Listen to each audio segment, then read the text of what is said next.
We're in the rolling hills of Southern Virginia, one of America's most beloved road courses, Virginia International Raceway, for Porsche Club of America's Rumble at the Old Oak Tree, hosted by First Settlers Region and presented by Porsche of Virginia Beach and South Point Porsche.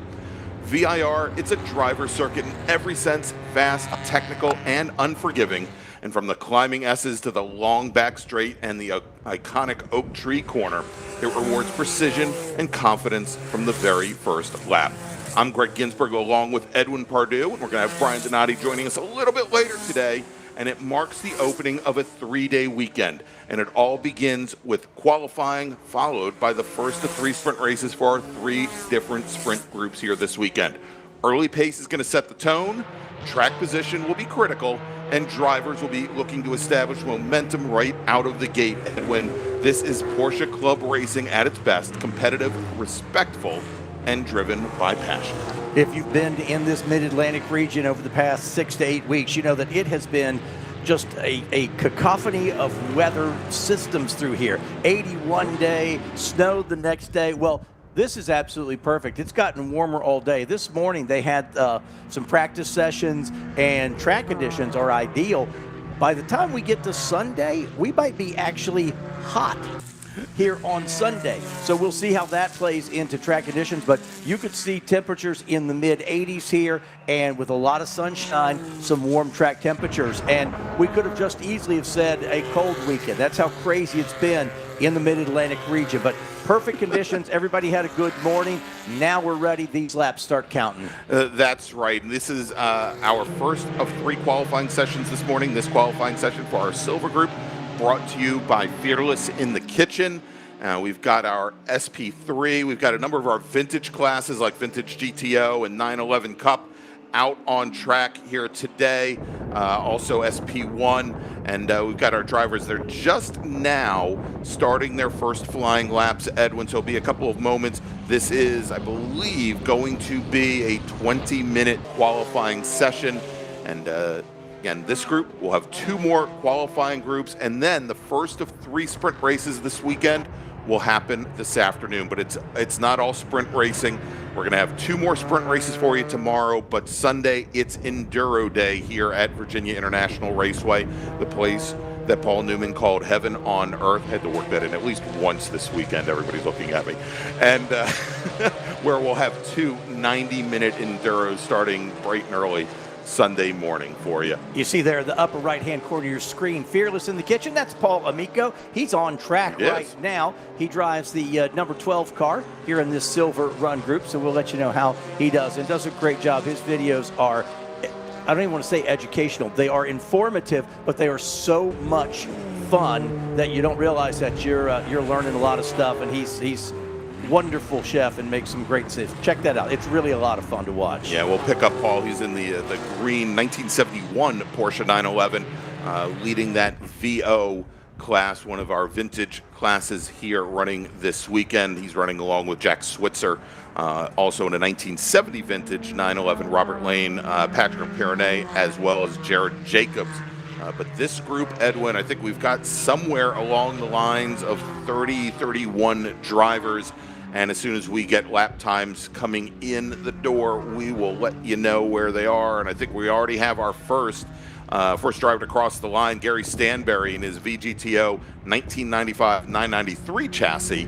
He turns in a 2:05.640. That'll be the bogey time for that VGTO class. And I saw right there, somebody up at Oak Tree did the way outside at Oak Tree. It got off into the grass, but kept going. No harm, no foul. So just getting set up for it already. But we've seen fairly clean morning here today. Yeah, absolutely. And as the temperatures are coming up, I think a lot of these drivers have found these 3 race groups. They had 2 practice sessions early on in the day. When I got to the track, you were already here. When I walked in the door around 8:30 this morning, it was only around 35 degrees out, and the sun just starting to beat down. The track conditions are going to be very, very different, a lot more temperature in the pavement, and these drivers may find that certain parts of the track, like the uphill S's, their cars will handle very differently than what they had earlier. And so, kind of you have to as you went through those 2 practice sessions this morning, try to track the progression as the track got gradually more warm so that you hopefully have the setup dialed in for this qualifying session. For these sprint races today and tomorrow, it's not as big a factor. When we go to the enduros on Sunday, one thing to watch in these run groups, the disparity in speeds and timing, and some of the closing ratios can get pretty dramatic. Yeah. Short sprint races today, not going to be as big a factor, but that's something we'll want to watch for on Sunday because, as you know, you've got cars from every era of Porsche here, and they perform differently. Not only top speed, but where one I might be fast here, you're fast there. So particularly important in that 90-minute enduro. We'll talk more about that on Sunday. But right now in qualifying, it just set your fastest lap, as you mentioned, Stanberry in the 66, a 2:04 and change. All right, let's take a look here as in the 911 Cup class, Donald Anger in the number 50 machine. That's a 1987 911. He turns in a 2:10.993. That is a full second up on Jason Nikic. Lenny Stan, 3rd fastest. Eugene Basha, 4th fastest. Over in the SP1 class, Mark Walters with a 2-second advantage over Jerry Myers. Albert Salvador getting his Porsche 9, and by the way, that SP1 class made up entirely this weekend of Porsche 944s. Salvador looking to get his 1985 chassis up to speed. Over in the VO class, we were just talking about Paul Amico. Well, at the moment, Jack Switzer, your fastest driver in the class. I'll have to check to see if that time is accurate because he's shown is running almost 12 seconds faster than the entire rest of the class at the moment. We'll to get that nailed down here in just a little bit. And I mentioned Gary Stanberry, who was our first driver to cross the start-finish line. Again, fastest driver on track in the VGTO class, about 5.5 seconds now, separating he and Justin Jacobs, with Doug Switzer 3rd fastest. That 911 Cup is nice because you've got Jason Nikic, 209.8, and then Edinger, a 210.1, and Basha 212.9. So those three are all in class. They're very, very close in times as we jump on board. As we go on board with one of our racers right now. I believe that is that Basha in the 23? I think that's Eugene Basha in the 23 911 Cup machine. Currently 3rd fastest in the class, and I believe that might be Donald Anger in the number 50 directly. Well, now we might be able to get the number on the door. Actually, I think that's actually the 894 of Lenny Stan, who on the timing charts right now is just behind Eugene Basha. Basha 3rd fastest at the moment in the 911 Cup class with 2 flying laps in the book. Stan 2800ths of a second back, 4th fastest. Again, early days. But Edwin, real quick, as we're about 6 minutes into what we think is a 20-minute qualifying session, let's give our next group a quick little nudge to the grid. Attention in the paddock, attention in the paddock. Black group drivers, please start heading to the grid. Black group drivers, please head to the grid. Great to see you. Talked about Switzer in the number 30. His time was so much quicker than the rest of that group. Was that a good lap? So I'm waiting for him to come in so it'll show me his most recent lap to see if it stands. Right now it looks like he's just completed 2 laps of the 207. We'll keep an eye on that and see, but that's a quick lap compared to the rest of that field. Yeah, absolutely. All right, in SP2, which we haven't mentioned, another class made up entirely of Porsche 944s this weekend. Luke Richard this weekend, or today, with a 225.652. That's 3 seconds clear of another. How often do you see multiple Lukes here in the same class? Luke Pelletier, who is 2nd fastest, and then Patty Moscone in her aqua-colored 944, 3rd fastest, about 6 seconds back from Luke number 2. Switzer just came down pit road, so still going to show his best lap as 207, but Switzer, who leads in that class, just came down pit road, so he's going to sit on that lap. I didn't see any issue with it, but fast lap, and says I'll be happy. I'll be happy. All right, another machine coming down the pit lane. Looks like ready to head back out on track. That is the 666 of Ben Wallace, running in the 911 Cup class, who, oddly enough, is running 6th fastest in the class at the moment. Stanberry just sets fast time, 203.8. Or 0.798, those of you who need it all the way out to the 3rd decimal. So Stanberry in the 66, fastest in class and fastest overall, and sets the quick lap there, his 4th lap in the session. All right, Paul Amico, who we've talked about just for the last couple of moments, and Paul has the honor that you get to look at his face for the entire session there up in the right-hand corner. It's like he's staring back at Edwin and I. Paul Amico, he just came down the pit lane at the moment. Again, we think 2nd fastest in VO. You know, again, it's a question with that 207 and change. I'm always questioning whether or not, you know, you've got a 15 or 12 second or 13 second advantage on the rest of the field. But Amico looks like he's going to be bringing his car back to the pit lane. Yeah, because if you look back, Paul's 2nd right now in that class. His best lap, a 220.2, and then Robert Lane in class with him, the number 151, a 220.99. So they're just 7/10 of a second apart. They're very, very close if that indeed ends up being 2nd and 3rd in class qualifying. All right, indeed.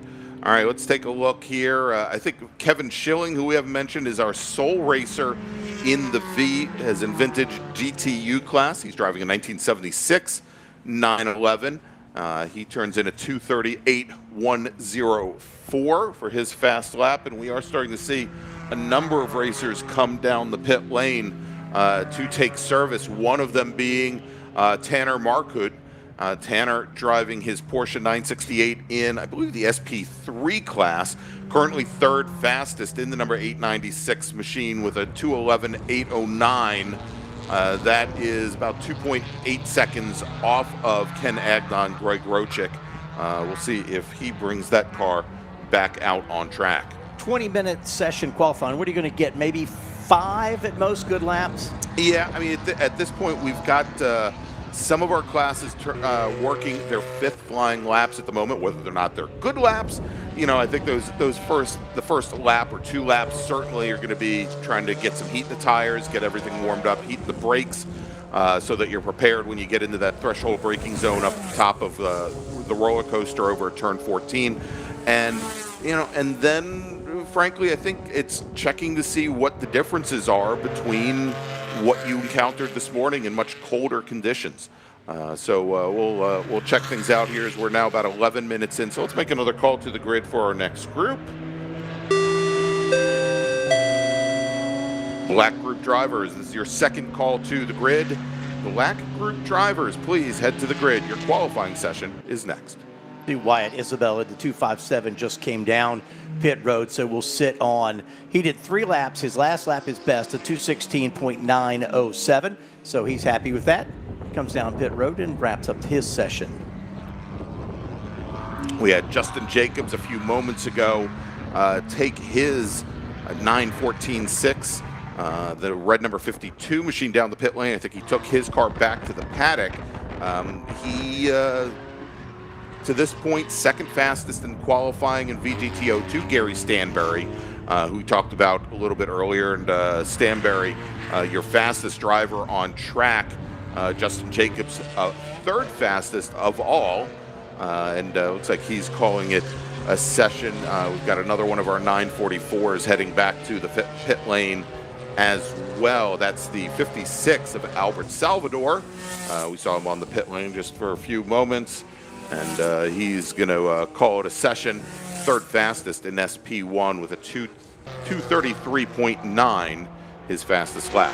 SP3 is a good field right now. Kenagina in the number 15, a 208.9.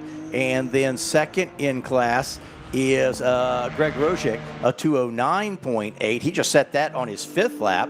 And then right behind him, Tanner Markhood, 211.8. So pretty close there, those 3 cars at the top of the point. Yeah, and we'll see. I just saw Markhood. He had brought his car to pit stall a little bit earlier. Crew was looking over the car. He just rolled past us on the front straight. We'll see if he's taken that car back out on track or if he's decided to call it a session as we go back on board with Eugene Basha in the Pink Pig, that iconic Porsche livery from the early 962s. As you can't see any of that from inside the car, unfortunately, and the hood drops away too quickly. But as he muscles that around, tries to keep his foot in the loud pedal coming down through hog pen. Don't want to have that lift-off oversteer that everybody says happens with early Porsche 911s to happen to him. Which, watching this, as you ride along with him, it gives you an idea, if you're not familiar with this track, that you are either moving left and right or up and down all the time. The straightaway down this front straight as you come to start finish is not very straight. Here you're working the car. You get it set up and just immediately you're going into this NASCAR turn here, and if you're going in a straight line, well, then that means you're probably going uphill or downhill. Downhill, exactly. Using all of the track right there. And then this is a fun spot as you now go through the snake and up the hill. And here, you almost treat it like it's a straightaway, just giving it everything that you can up through the hill. You're working the steering wheel, but you're pouring all the coal on it that you can. Yeah, indeed. And it'd be very interesting. I want to watch as Eugene goes through the uphill S's here. I mean, you can see just how it winds and meanders from right to left, back to right. And this really, depending on how your car is set up, it can really turn the back end of your car into a pendulum that you're just fighting it to keep it from over-rotating through, and then have to set up for this high-speed left-hand corner south bend to bring you down the hill. It's really such a challenging portion of this track. And just watching his hands, how much extra input he's having to put in there. You saw up through the climbing S's, little correction here and there, but otherwise that looked really good. We'll see what the lap looks like time-wise, but see how busy his hands are up through there. Yeah, and so, these early 911s, they do still, in the layout that they have and they're racing with, they do have, much like Paul Amico's Porsche directly ahead of him, they do have the big whale tail spoilers in the back, or sometimes not as big as what Paul has. The 911 Cup cars have a much smaller one. You can see here as he works down the hill. But what will happen, like through those uphill S's, as you're getting some additional downforce or lack of lift maybe going up through there, the front end ends up getting very light, and you end up having to dial in maybe a little bit extra steering correction to get through that section. The demands on these cars, really, whether it be braking, whether it be handling, and just getting the overall balance right, is very difficult at VIR. That was great where you got to see inside the car and then outside as he and Paul were racing. They came, or not even racing, this is qualifying, but they came up on, who was that, Jerry Myers? Came up on the 90 car, and here we are in a qualifying session. The guys put it 3 wide as they went by start-finish. Exactly. All right, real quick, is we have what we think, and we don't have the clock running as far as a finishing time here, Edwin, but we think these are 20-minute qualifying sessions. We're a little bit over 15 minutes in. Let's make a final call to the grid for our next race group. Attention in the paddock, black group drivers. Final call to the grid. Black group drivers, please head to the grid. Well, and there you go. If we look out, I think that's the answer for us, Edwin, is the checkered flag is being displayed on the start-finish stand. Glad that we have this camera because I can't see it. Actually, I can see it from here, but checkered flag is in the air. That's going to wrap up the bulk of our first qualifying session. Of course, the last flying laps do count, and we do have a number of racers still working their way down the last portions of the track. And we'll track here, for example, as we see that Amico machine working its way towards the Oak Tree Bend. At the moment, it is in VGTO, Gary Stanberry, who's your fastest driver on track today. And Edwin, he was resetting fast lap practically every single lap. Last time through turned in a 2:03.434, increasing his advantage over Justin Jacobs to almost 4.7 seconds in VGTO. Jared Jacobs, another 2 seconds back from there. Charles Meyer, 4th fastest. Doug Switzer, 5th fastest in what is a 7-car class. It's impressive with Stanberry. You're exactly right. Almost every lap got quicker. Yeah. So we were trying to figure out, all right, where's that sweet spot in qualifying? Well, for Gary, it was every lap. Every lap. So exactly. It was every spot was sweet for Gary. All right, his last drivers now making their way down through Hog Pen onto the front straight. Let's a couple of them come across. Watching right now is I think we just had Jerry Myers in the SP1 class complete his last lap. Let's take a look at SP1, where Mark Walters is your provisional pole sitter in that class at a 224. Let me bring this back up. A 224.3. Jerry Myers, a 228.1. And then Albert Salvador, who brought his car back to the paddock after 3 laps, third fastest. Look at that 911 Cup. We talked about it earlier. Enger in the 50, a 209.506. And then Nikic, 209.557. 51 one-thousandths of a second between those two drivers. Eugene Basha, third fastest. Alex Farragut, who had been, we'll say, I don't want to say loitering. She was not loitering. She's, I think this is now her second full season in her 911 Cup car. She moved up on the last lap from 7th to 4th in class. Lenny Stan was 5th. Over in SP3, Ken Agnaw with a 208.985. That's 0.8 clear of Greg Rochick, with Tanner Markut third fastest in a 5-car class. In the Battle of the Lukes, SP2, Luke Richard in his 1987 944 turns in a 224.506. Luc Pelletier, a 225.179. So about 7/10 separating those two drivers. Patty Moscone, third fastest. And I think that wraps things up for our silver group, Edwin. You mentioned Alex Farragut. That was a great lap because, 3rd and 4th, but she got within, she's just a 1/10 of a second off of Basha's mark. So you've got the front two there, then a little gap. 3rd and 4th are within a 1/10 of a second. So nice qualifying session to get things kicked off this afternoon. All right, well, 1 down, 2 to go for qualifying, and then we've got 3 sprint races for you this afternoon. So we're going to be back here in just a few moments from Virginia International Raceway. It's the Rumble at the Old Oak Tree. Stay with us.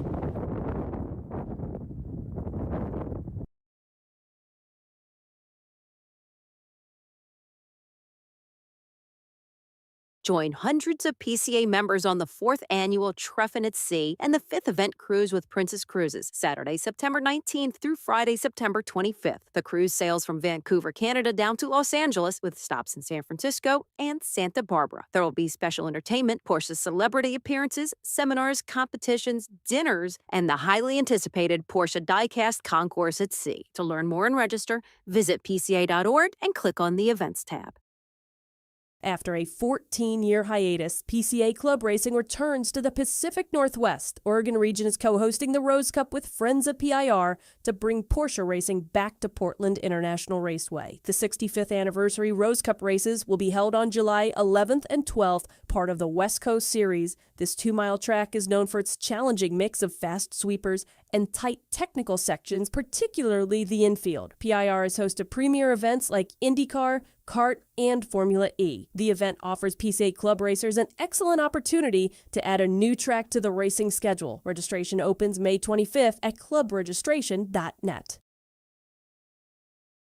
PCA Club Racing hits the Michelin Raceway Road Atlanta, where the Peach State region will be hosting race weekend April 10th through 12th. The 2.5-mile circuit opened in 1970 and has been the host to thousands of pro race series, including ALMS, IMSA, NASCAR, Trans Am Rally World Challenge, and more. Racers will get 3 sprint races and 1 enduro, earning points for the national championship. Eligible cars will also earn points for the Club Sport Series and the Triple Trofeo Championships. Non-racers can participate in HPDE sessions for solo drivers of all skill levels, and all marks are welcome. Head to clubregistration.net to sign up today.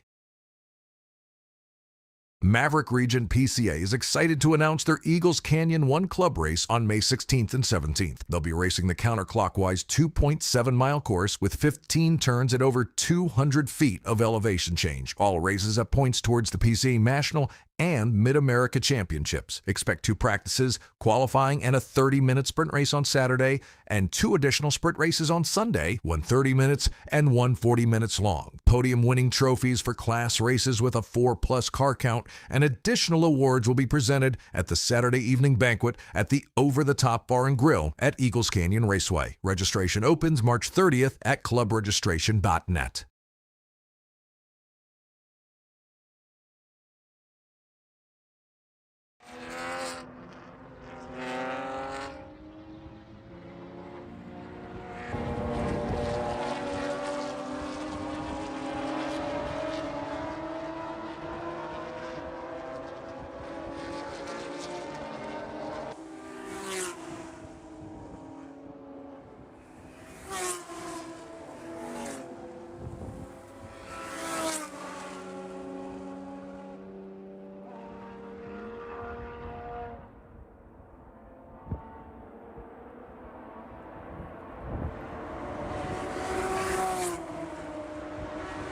Welcome back to Virginia International Raceway. It is the Rumble at the Old Oak Tree, presented by the First Settlers region of the Porsche Club of America and presented by Porsche of Virginia Beach and South Point Porsche. I'm Greg Ginsburg along with Edwin Pardue. Brian Donati will be joining us a little bit later when we go racing this afternoon. And Edwin, next up, our second group here with some of our spec classes, Spec 997, Spec Cayman, and Spec Boxster as well. Got a nice representation in Spec Boxster, 11 racers, 12 in Spec Cayman. We also have our GTB1 field as well. That's going to be an interesting race. I was talking both qualifying and racing. I was talking to Franklin Prey, who is here this weekend, still trying to get a handle on his new 997 machine, and he was dealing with, we were talking about the changes in temperatures over the course of the last couple of days. It was very cold here in testing yesterday, and he's trying to work through that. But right now, I think came into the session 4th fastest in the practices this morning in that class. Yeah, and we're still going to have cool mornings here. So what you do during your warm-up in the morning, you probably want to rely more on your notes from today than that warm-up first thing in the morning, because they'll still be cool and then get warmer throughout the day. And when I say warmer, I mean like a 40-degree swing from sunrise to the time we get into the afternoon, particularly those afternoon sprint races. First qualifying session was entertaining.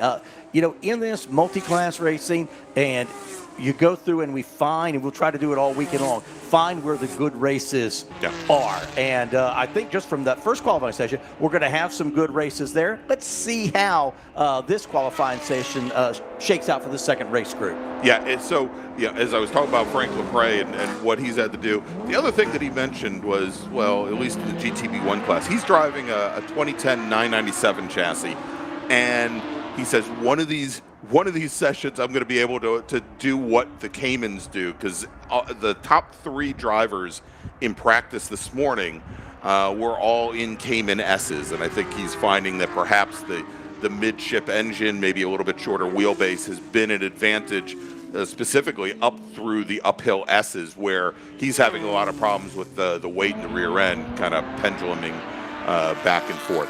But we'll definitely check in there. The ME1 class with Frank Osborne, Bill Miller, Gene Raimondi, they were very close in practice this morning, all in early 2000s Boxsters. Should be a good fight to watch there as well. And let's see if the track continues to get faster. We saw it in the last qualifying session where several drivers, had their fastest lap of the session right at the end of the session. So we'll keep an eye on that one as well, as we're just now starting to get our first flying laps on lap number 1.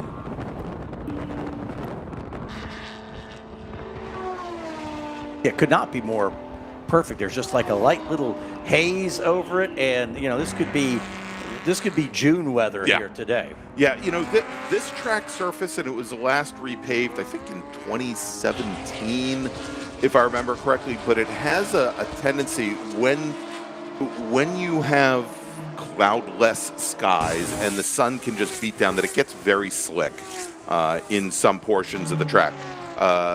Not so much through the S's, but going into like turns 3 and turns 4, also into the horseshoe at turns 1 and 2. And I think right now, as we still have a bit of a haze over the track surface, it'll help keep the temperatures down a little bit, and hopefully won't be as much an issue for these drivers. We'll see though, because the weather is supposed to be, it's supposed to get much warmer as the weekend goes on, but as I was looking, I think it's supposed to be a little less haze-filled tomorrow as well.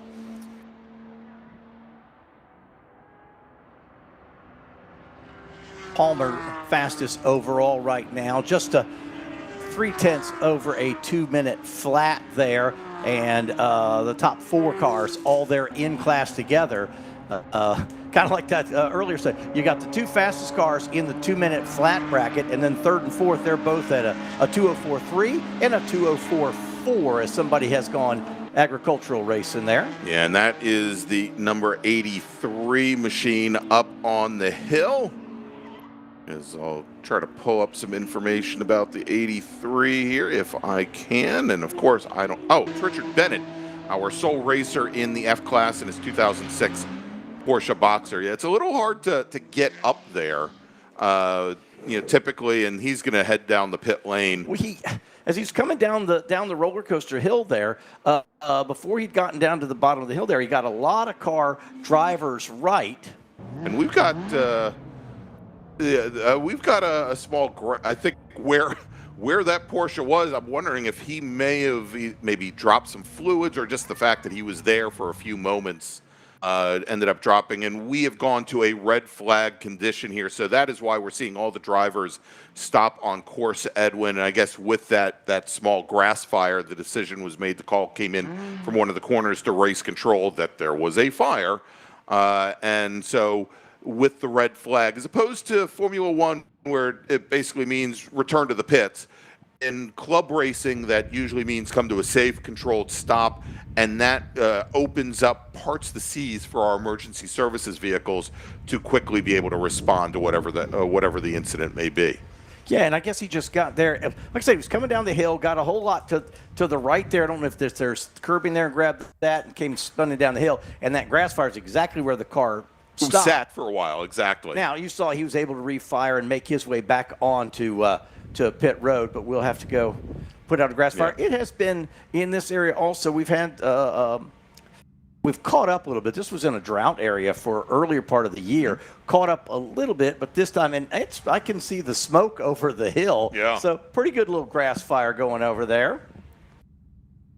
As we look around the course, you see all the racers. Your camera has not frozen. That is right. Our racers, however, have. They've again pulled over to the side, whether it be to the left or to the right, to leave the middle of the track surface open for our emergency services teams to respond. This part of the track, we're probably not going to see emergency services teams, because there's actually a cut through just past where this racer is that brings you to the backside of the course. So in order to make things easier for teams to respond. Now, this driver over here in the grass, that could be could be problematic. Hopefully, we don't have another grass fire over where he is. But with that red flag, I think the decision was made by race control also to stop the clock. Yeah. So the clock's been stopped at about 4 minutes in. Well, let's do this, Edwin. Let's take a quick break. We'll thank some of our partners and sponsors, and then we'll come back. We're qualifying here from Virginia International Raceway, where it's the Rumble at the Old Oak Tree. Stay with us. At Hankook Tire, we strive to create a universal moment when the car and driver become one. Our aim is to develop a safer, more pleasant, and more comfortable driving experience from the moment the driver turns on the engine. Through strong braking power, smooth handling, driving comfort, and guaranteed safety, Hankook products deliver an authentic driving experience beyond mobility. Our tires provide total control of speed and direction while ensuring safety and comfort on the road. Embrace driving emotion and embrace the feel and excitement of being behind the wheel with Hankook Tire. Hankook competition tires are the perfect match of performance and longevity. Visit HankookMotorsports.com to buy today. OG Racing has been a national sponsor of PCA Club Racing since 1998. Headquartered in Sterling, Virginia, and staffed by PCA members and club racers, OG Racing has always carried the industry's best in racing safety equipment and performance parts. The best products from manufacturers like Sparco, OMP, Alpine Stars, helmets from Bell, Stilo, Rue, brake pads from Performance Friction, Paget, and Hawk, just to name a few, and are always in stock and ready to ship from their 12,000 square foot warehouse. Give OG Racing a call or visit them at www.ogracing.com and sign up for their newsletter. Octavio makes small batch tequila. They take a different approach to distilling their award-winning 100% agave tequilas. Made in the Jalisco region of Mexico, Octavio's tequila are aged twice as long as traditional tequilas, achieving a smooth-tasting experience, rounded with notes of oak and vanilla. Octavio focuses on sustainable distilling practices that use 60% less water and 50% less energy than traditional techniques. Octavio produces an añejo and a cristalino. Both can be ordered and shipped nationwide by visiting octaviotequila.com. Get free shipping when you order 2 or more bottles. Club Reg is a supporter of PCA Club Racing and the provider of all registration for each of our races. ClubRegistration.net is a unique service because we put all of our customers first. You can use our services for free or with a small credit card handling fee. How can you go wrong? Included with both are custom solutions tailored to meet your needs. Find out more information at ClubRegistration.net.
Welcome back to Virginia International Raceway. It's Greg Ginsburg and Edwin Perdue. And got a little bit of an update here, Edwin, as the California wildfires have been put out in records here, or the Virginia wildfires have been put out. Well, they had to hit it with a good amount. There you see the burn scar. They had to hit it with a good amount of water there, but they're going to sit there for just a second, make sure they don't have anything pop back up. And as you mentioned, they had all the cars come down pit road. They'll release them here in a moment to finish the qualifying session. Yeah, so the clock now back underway. And as all of our racers come around, they're going to line up on the pit lane. We'll send them back out. So they'll have probably an out lap, maybe 1 or 2 more laps before they see the checkered flag. And it plays into what we were talking about earlier. We talked about earlier how some of the groups last qualifying session continue to get faster the more laps they lay down. And that's sort of nice because you can kind of try to go out there and hammer a lap, but all right, if I throw this one away, I've banked a good lap or something exactly. like that. This is tougher where you say, okay, I've got basically either sit on the lap I have and or I've got maybe 2, depending on how to improve it. But they roll out here. Remember, that's not going to be a flying lap. Full 3.27 miles before they come back to start that flying lap. So it might be a single lap. Exactly. Safety's still sitting down there making sure the fire is out. I wonder if will that driver receive a bill for seed and fertilizer? I don't know. He didn't hit guardrail. No guardrail was damaged. They didn't replace any tires. Yeah, that would be great. You owe us for a bag of seed and fertilizer. Yeah, when the bill just says Miracle Grow on it, you'll have to figure that out. All right, real quick, Edwin, let's make another call to the grid for our next group. Attention in the pack. Actually, this will be the first call. For our red group drivers, please head to the grid. Red group drivers, please head to the grid. Your qualifying session starting in just a few minutes. All right, that's good to see. You saw those were the 2 fire response vehicles, so they're content with the situation there. They're going to head back into their staging area, which means we should be getting close. We're now past coming up to the 8-minute mark in this session, so that's good to see them back in their staging area. They should let this field roll in just a moment. Indeed. So, all right. So let's check back and recap what we have so far. Most of these drivers have only given us 1 flying lap so far. Some have put in 2. GTB1, it is Chuck Palmer and Angus Rogers with Ken Pryor third fastest. And Rogers and Palmer are both in Caymans. Ken Pryor in a 996 chassis. And Pryor only 12 one-thousandths of a second back from Angus Rogers. Ed Dunn fourth fastest. The top 3 in that class only separated by half a second, by the way, Edwin. It's really tight so far. In the ME1 class, Bill Miller with a 2:17.3. He's got a second and a half on Frank Osborne and Gene Raimondi. Over in the H class, just 2 drivers here this weekend. Terrence Judge in his 1990 964, a qualifying time at the moment, 2:13 flat. That is about 4.5 seconds up on Mark Salvador's 2005 Boxster. Then over in Spec Cayman, again, 11 drivers putting in qualifying time so far. Nathan Stiles in the white 133 machine. He's got a 2:06.1 in the books. Eric Yortsoy, half a second back from there. Matt DiStefano rounds out the top 3 with Michael Venable and Waleed Shahadi, 4th and 5th fastest. Over in Spec Boxster, it's Dan Rubel in his 1999 Boxster with a qualifying time of 2:12.5. Tamer Albaga about a second back from there, and then Alex Au another 45 hundredths of a second back. We then have Ryan Farragut, that's Alex's father, and Ryan currently 4/10ths off of Alex Au, but only about 1.8 seconds separating the top drivers there in that particular class. Over in the G class, Jordan Simon with 16 hundredths of a second on Ari German. John Patton, third fastest. Spec Cayman, that is a good story because your fast 3 right now, 206.1, 206.6, and 206.8. Your front 3 in Spec Cayman. And then the 4th and 5th are right in there as well, a 207.4 and a 207.7. So look for that to be good. Indeed, very, very close, tight racing is what we expect both this afternoon and our 2 sprint races tomorrow, as well as we've got our first drivers coming down the front straight across the start-finish line to put in their first flying lap after that red flag. About I'd say, again, probably 1 lap. We don't have any word from race control as to how many laps they're going to get, but we thought that the session would still run about 15, 16 minutes, so it's going to be probably called right at the end of this lap, maybe 1 more for some of the first cars that cross the start-finish line. How important is that out lap to get set up for this lap?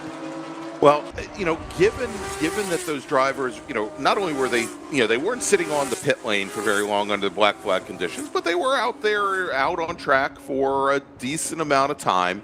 And, one of the things is that unless they were watching our broadcast, they probably didn't have much information as to why they were coming to a stop. So it's kind of hard at that point to plan out how you're going to continue the rest of the session. Next time by, they'll be putting some flying laps up on the board. And we can see start-finish here, so we'll keep an eye and see if we see the checker there. But right now, Palmer fastest overall, 2-minute flat, 2:03.77, your fastest overall. We'll see if he improves, and then if he does, we'll see are some of the other drivers improving as well. Yeah, and the other part of that, Edwin, is with that red flag situation, these drivers didn't have a lot of opportunity to get heat in the tires, to get into a rhythm, had to then literally come to a complete stop and get up and running again. And, for them, I think in many cases it'll be as if they were just rolling off the grid for the very first time for this session. The problem being is they now, because they don't necessarily know when the checkered flag is going to come out, it basically means they have to hit their marks and start putting down flyers right out of the gate, which is not always the easiest thing to do. It's not easy to get your mindset. And your Spec Cayman guys, they're the ones, Palmer, Rogers up front, they did not improve, but DiStefano got his best lap down to 2:05, and then second place in SPC, a 2:05.3. So a couple cars did improve on that first flying lap. Okay. And there's the checkered flag. Well, there you go. Checkered flag is in the air. So, as we said, probably one flying lap for these racers post red flag. And we'll wait for a couple more of them to come across the line, and we'll start running down the order for you. I think that, I can't even tell you, because the other part of this, Edwin, and what I think would make this very challenging is, as opposed to the start of this session where the drivers came off of the grid in the order time-wise that they had from the practices this morning, when they came down the pit lane at the end of the red flag, they were in the order, basically whoever was closest to the pit entry when they were told to head to the pits. And so you could have had some of those GTB1 racers who were the fastest ones in the group, maybe mid-pack, maybe at the back of the pack. And so getting a good flying lap in here on this one lap, essentially shootout, could have been very, very difficult. And I'm seeing in particular in GTB1, for example, I'm not seeing drivers put in fast laps on this one last lap. I just went through timing and scoring real quick. About half of the field improved in this last little mini session. Mm-hmm. The other half of the field pretty much sat on the lap they did in the first part of qualifying. So it's almost evenly split. All right, well, here you go. And just as I said that I hadn't seen the GTB1 racers putting in fast laps, well, here you go. Right after I said it, almost the entire GTB1 field put in or came across the finish line to complete their only flying lap after that black flag. Almost every driver in that class reset their personal best lap with the exception of Chuck Palmer. Now, Palmer, he was in a good position. He was already the fastest of the class with a 2:377, and he will go into this afternoon's race as your pole sitter. Ken Pryor, 0.2 of Angus Rogers, another 0.2 back, and then Ed Dunn, 26 thousandths of a second back from Rogers, fourth fastest. And so the top four drivers separated by just a touch over 0.4 of a second. So that's going to be, I think that's going to be a race to watch when they go out a little bit later today. And by the way, that group, I should mention when their races are. The silver group, they are going to be racing at 3:35. That was the group that we saw just a few moments ago. This group here scheduled for 4:15 p.m. Today. Over in ME1, Gene Raimondi, who before the black flag was your third fastest driver in the class, he comes into the race this afternoon as your pole sitter in ME1 with a second over Bill Miller and Frank Osborne, another second back from there. Over in Spec Cayman, it was Matt DiStefano who turned in a 2:05 flat on his final lap, 26 of a second, up just a little bit more than a quarter of a second up on Eric Yortzoy. Wahid Shahadi, another 0.7 back from there. Nathan Stiles, fourth fastest. Patrick James, fifth fastest. Over in the G class, John Patton with 0.6 on Jordan Simon. Ari German, third fastest. And in Spec Boxster, Alex Au, who had been early on in the session, I think was fifth fastest. On the very last lap, he was one of only four drivers in that 11-car field to get faster after the black flag. He turns in a 2:12.05. Let's call it a 2:12 flat. 0.5 of a second, half a second up on the rest of the Spec Boxster field.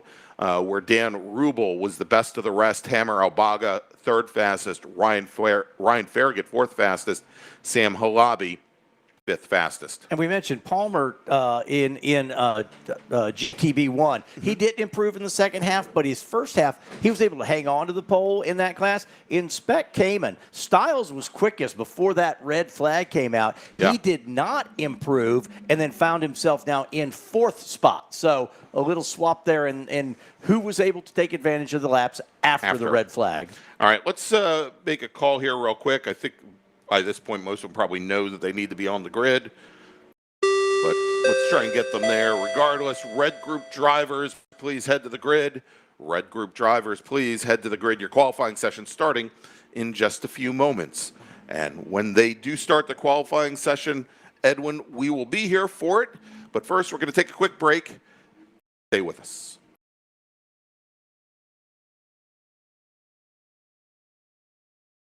If you're a PCA racer, Watkins Glen has got to be on your bucket list of tracks to drive. If you've driven it before, don't miss this chance to come back, improve your times, and win on this track where great racers such as Jack Brabham, Sterling Moss, and Dan Gurney found glory. Maybe it's the sheer joy of racing on this superb, well-maintained track with its thrilling elevation changes, or imagining they're running with Mario Andretti, Jackie Ickx, or Derek Bell that brings out racers from all over the USA and Canada to make the Clash at the Glen one of the largest on the PCA Club Racing circuit. Join us from July 10th through 12th and bring your friends. PCA members are welcome to attend and perhaps consider how they may make the transition from driver education to club racing. The fun-filled weekend will include 3 sprint races and a 65-minute endurance race, along with an advanced low DE run group. Registration opens May 25th on clubregistration.net.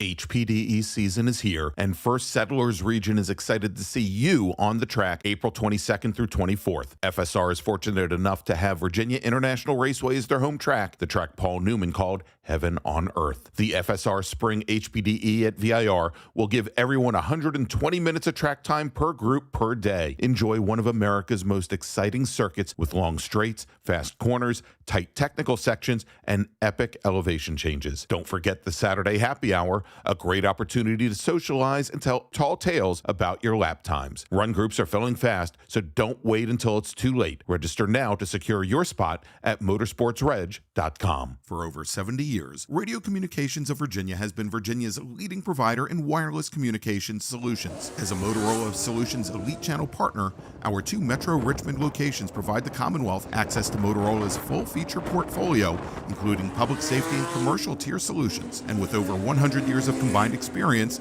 we've partnered with many manufacturers on unique communication solutions. Since 1954, we've been ready to take care of our clients as soon as they walk through our doors. Visit RCV's locations in Glen Allen or North Chesterfield, or view our full product lineup at rcvinc.com today.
Welcome back to the Rumble at the Old Oak Tree. I'm Greg Ginsburg along with Edwin Pardue.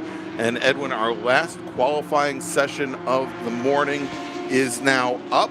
And these are the big boys, all the Cup cars out racing or qualifying here this morning as we go on board with one of our qualifying drivers. This is the number 38 machine on track.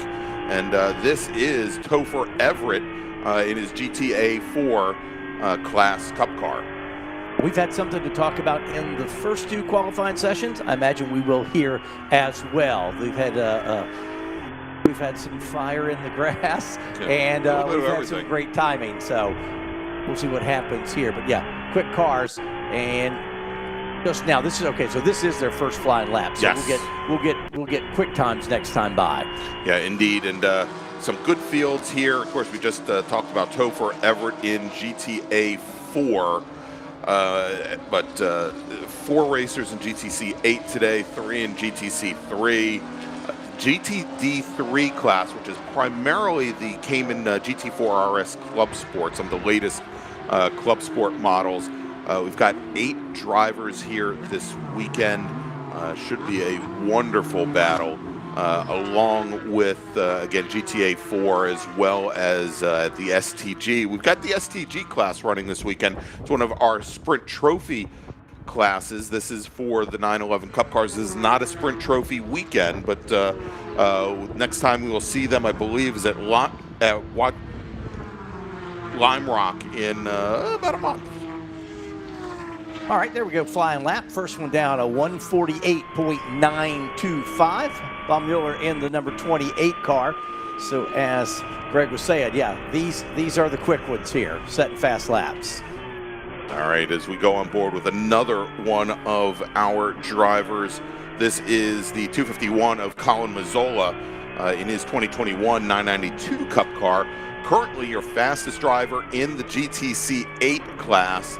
And, you know, Edwin, you watch Mazzola here and what he has to do with the front end of this car and the corrections that he is constantly having to dial in. Compare that to when we were watching, I think, Eugene Basha in the opening session. Again, the speeds are very different, mind you. He's got a lot more rubber on the pavement than Basha's 911 Cup class car. But the way he attacks the track here, I think, very similar to what we saw with those earlier cars. Notice here that when we were watching Basha earlier, coming up through those flying uphill, you know, Basha's having to take his hand off the steering wheel and shift. Here, you keep both hands on the wheel with the paddle shifter, and you know, everybody says, "Oh, it's an all Porsche weekend," but the diversity in cars and the way you drive them is from A to Z. Indeed, and you know, look here as he's doing almost actually a little bit over 160 miles an hour before he gets to the braking zone at turn 13, and has to get hard on the brakes all the way down, knocking off almost 100 miles an hour before he goes into the roller coaster section over at turn 14. Really amazing what these modern day Porsche race cars are capable of, whether they be in the hands of pro drivers, whether they be in the hands of club racers. And he's doing a great job of muscling that car around as Mazzola comes across the line to complete his third flying lap. He's got almost 5 seconds on the rest of the GTC 8 field at the moment. Actually, just as I say that, Topher Everett in the number 38 car, our other camera car, comes across a little bit faster, turns in a 151.6 to best Mazzola. You mentioned the technology on the cars now. You know, we get all excited about acceleration and top speed and all that stuff, but what they do now and the ability to stop the car and make the turn. You know, think about it over 50 years. I mean, don't even have to go that long. Right. Where brake marker points have changed, where you were doing that years ago, totally different now. Trust in the car has grown immensely. Immensely, exactly. You know, and you've got things like ABS. You've got traction control in many of these newer cars that give you that extra bit of confidence. And now granted, and they're not the same traction control systems that you see in a street car. These are specifically for race applications that you can dial in what you need, and it's just one more bit of a adjustability that the racers are going to have with cars, at least in this race group, that you may not see in the silver or black run groups that we have. Quickest lap overall now down to a 146.8. 146.8 is the quick lap overall. That was just set, so they're getting faster as we go. Attention in the paddock. HPDE drivers, please head to the grid. HPDE racers or drivers, please head to the grid. Your session on track is next.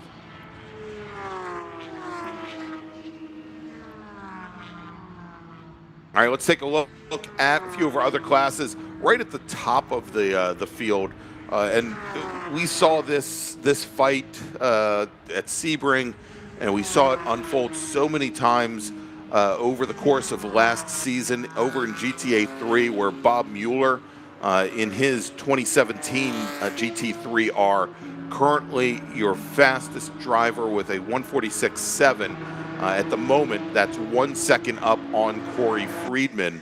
And again, I'm sure that is a race that we will want to watch this afternoon when this group heads out for their first of 3 races this weekend. It is scheduled to start just about 5 o'clock, 4:55 p.m. today.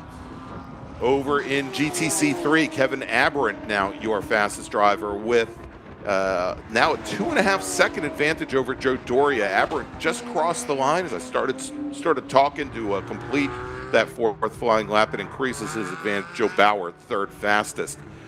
In GTD2, Mark Smith in his Cayman GT4 RS Club Sport, 3/10, actually 35/100ths of a second up on Arthur Soltis. Ryan Zakowski, 3rd fastest. Everett now has gotten that gap a little bit bigger. What's that? GTC 8. Everett and Mazzola, who we rode with earlier.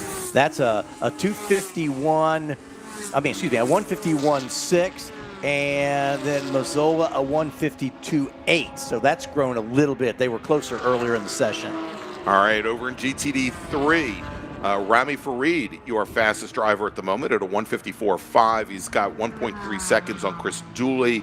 Another a little bit more than half a second back to Mark Cook, Scott Gill, and Scott Nays, 4th and 5th in the class. Over in GTA 4, William Oliver now your new fast driver. He's got 0.8 of a second on Cliff Kayer and Greg Esikoff, with Rick Stafford 4th fastest. Only about 1.1 seconds separating Oliver, Kayer, and Esikoff. And over in GT3, which oddly enough has a Cayman GT4 Club Sport at the top of the field, Robert Baker, your fastest driver, 2:03.19, with Steve Garrison and Charles Liu making up the rest of the field, 1.5 seconds separating those 3 drivers. So still very, very close, as we're now about 12.5 minutes in, probably another 3 minutes or so here in qualifying. Right now, everybody, 4 or 5, everybody's got about 4 or 5 flying laps in here, and they continue to make their fastest lap the most recent lap. So we'll watch. Mueller and Friedman, what's the gap there now? A little over a second, 1.1 seconds from those front 2 in GTA 3. As we go back on board now with Topher Everett. We ride with Everett down the long back straightaway, which, like I said earlier, yes, it's somewhat straight, but you're going uphill, downhill. It undulates all the way, kind of blind as you crest that little hill right there, but you're riding with car number 38, Topher Everett. All right, and Everett, a vascular surgeon who represents the Hurricane region of Porsche Club America. That means he's from Fort Mill, South Carolina, just around the Charlotte, the North Carolina, South Carolina border. and good to see him out here. And I was starting to look at ways that we could work in some of the current events here, Edwin, because Topher is very much into not only road cycling and mountain biking, but jiu-jitsu. And of course, we were all talking about the passing of and as we're on board, it looks like the 38 machine, he's got a bit of an issue there. And you rode with Topher that last lap when he came by start finish. He dropped his fast lap now down to a 150.903. So he had just set his fast lap, looped it around, and now he sits. Yeah, indeed. And that was coming out of the horseshoe at turns 1 and 2. Looked like he might have just gotten into the throttle a little hard. Let's take a look. Yeah, he tracked all the way out, and I think just ended up possibly dropping the wheel off the edge of the curbing. Driver's left there as the rear end came around, and he caught it very, very quickly, though. Nice job, the driver behind him to check up. Now we're back to a live picture, and is he going to get rolling? I believe he is. Yeah, I was going to say he might have stalled the car out and just had some issues getting it back up and running there as he recycled everything, but he's back underway. Well, that's tough for somebody who's trying to make a flying lap. The car that was behind him did a nice job, very aware of what was going on. Now they'll probably have to cover that car with a flag, which means he's going to be sort of a rolling roadblock for the other, 2.8 miles left of that lap. Yeah, I'm wondering, as we said, and now it looks like he's getting up to speed. So, the other thing is he might have had, in looking at that, he might have had that left rear tire going down. Might have had some air going out of it, which would have possibly caused something like that happen. I'm trying to wonder why, looking at why he's taking as long to get up to, and I'm not even saying up to speed, but, relative pace at some of these other drivers. And it looks like we've got another racer that's a little bit off the pace as well. Yeah, and like I said, Everett had just set his fastest lap of the session, and that where you saw that spin, that's not, that's just a couple corners past start finish. Exactly. So. Yep. And at the moment in GTC 8, he's still your fastest driver. Colin Mazzola, who was our early leader in the class, still has about 4/10 that he needs to find in order to match Everett as we go on board with Mazzola. And as he's now door-to-door on the front, probably on the back straight there with, was that the 353 machine, I believe? Didn't see the number, but this one, it's not necessarily going to be a fast lap for Mazzola as he's had to, as he's given way going into turn 14 at the top of the roller coaster. Yeah, and he's got a full second he's got to pick up. Doesn't look like he'll do it on this lap. Yeah. As we look out our window, still don't see a checkered flag, but let me make another call here for our HPDE group. Edwin, attention in the paddock. HPDE drivers, please head to the grid. Your session is next. HPDE drivers, you're going to be on track here in just a few moments. Yeah, Mazzola's lap was not better there. And we've got another driver off. This is over at turn 5. And let's see if I can pick up, let's see if he's in my spotter's guide. He is not. And that does end the session. Checkered flag is out. Yes, that's going to, and now checkered flag, obviously in that position here, any drivers that had any hopes of using their last lap to put in a flyer, that's out the window, as they would have seen the local caution over on the backside of the hill there at the exit of turn 4. Interesting qualifying this afternoon. Absolutely. So let's do this. Let's break things down over in GTA 3. Bob Mueller, your fastest driver, with a 1 second advantage over Corey Friedman. That's over in GTA 3. In GT3, Robert Baker with 3/4 of a second on Steve Garrison, who turned in his best lap on the last lap before that caution came out. Charles Liu, third fastest, only a 1.5 seconds between the 3 drivers there in that class. Over in GTA 4, William Oliver with a little over 3/4 of a second on Cliff Kayer. Greg Esikoff, third fastest. Over in Sprint Trophy G for our Cup cars, Joel Johnson with a 150.1. That's 3.3 seconds clear of the rest of the 4-car field. Tom Burke was second fastest. Over in GTD3, Rami Farid holds on to his advantage on Chris Dooley, and it stays at 1.3 seconds. Mark Cook, third fastest. Scott Gill, fourth fastest. Robert G, fifth fastest. In GTD1, Jimmy Martin with a half second on Douglas Eisenbrown, while in GTC 6, David Dunnigan ekes out a 1 second advantage over Kerry Brown. In GTC 3, Kevin Aberrant in his 2004 GT3 Cup car holds out a 1.5 second advantage over Joe Doria, with John Bauer third fastest. In GTC 8, Topher Everett, spin notwithstanding, his 151.6 is going to hold over Colin Mazzola, who was about 0.4 of a second back. Scott Diger, third fastest.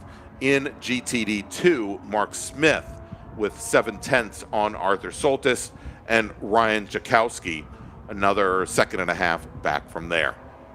All right, so that's going to wrap up our final qualifying session of the afternoon and of the weekend, for that matter, Edwin. We're going to take a little break while our drivers at HPDE drivers take to the track. But next up for our broadcast here, it's going to be the first of 3 sprint races this afternoon. It is going to be our Silver Group. They will be on track for their first race at 3:35 p.m. today. Stay with us.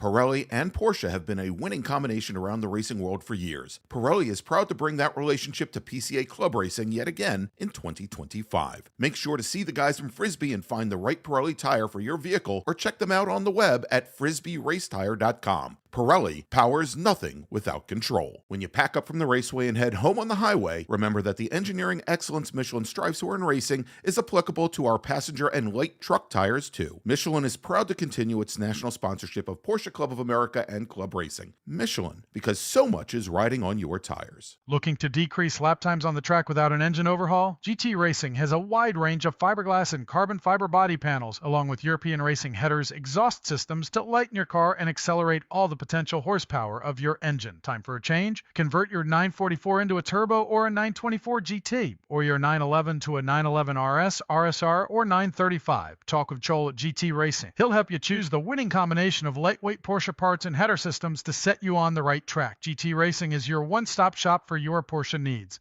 GT Racing is a national sponsor and proudly sponsors tech inspections at PCA Club races. GT Racing also sponsors the Best Repaired Car Award, a $100 gift certificate at each race. Call Joel at GT Racing today at 1-800-797-2911 or find us on the web at www.gt-racing.com. Our first club racing sponsor, Porsche Cars North America, funds the club racing news and sponsors the Workers' Choice Award, considered the most prestigious award given at a club race. Thank you to PCNA for offering vital support to our club racing program. The Sentinel Video System by Sentinel Racing is your one-stop shop solution for sharing your in-car video. The Sentinel system can integrate up to 3 cameras and incorporate a full data stream for track map and gauge overlays, and broadcast it all via dual 5G cellular modems, utilizing whichever service provider has a stronger signal to any of the popular live streaming services. Much of the in-car footage in this broadcast is provided by Sentinel. PCA members get an additional 10% off.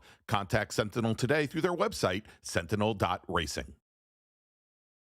OG Racing has been a national sponsor of PCA Club Racing since 1998. Headquartered in Sterling, Virginia, and staffed by PCA members and club racers, OG Racing has always carried the industry's best in racing safety equipment and performance parts. The best products from manufacturers like Sparco, OMP, Alpine Stars, helmets from Bell, Stilo, Rue, brake pads from Performance Friction, Paget, and Hawk, just to name a few, and are always in stock and ready to ship from their 12,000 square foot warehouse. Give OG Racing a call or visit them at www.ogracing.com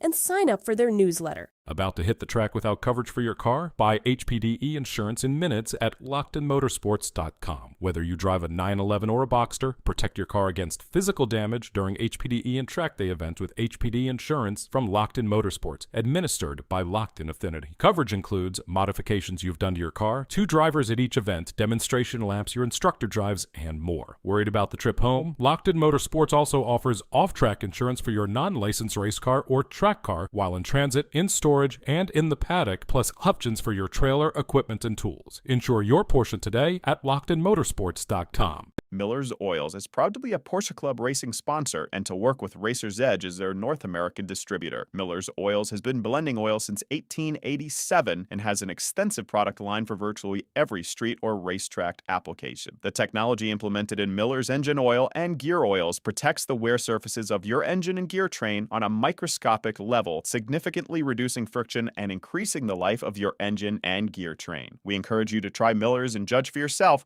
with the help of an oil sample analysis. As they say, the proof is in the pudding. With almost 250 episodes and counting, Fearless in the Kitchen, a YouTube cooking channel by Paul Amico, is dedicated to sharing hints on cooking from the heart and head with ingredients from around the world. Paul's cooking is his passion and he wants to share it with you. Although there are recipes, Paul's emphasis is on creating from what you have on hand at the time as an inspiration and using old, new, and original techniques. Just grab stuff and make it work. That's where the name comes from. Fearless in the Kitchen. Paul provides ideas on variations in the dishes, but really hopes that you'll see opportunities to put your own twist and add the flavors and ingredients that you prefer. No fancy video effects or editing, just clear and easy to follow demonstrations, so come and join along on this voyage. Paul tries to post a new episode every Saturday and hopes that you enjoy.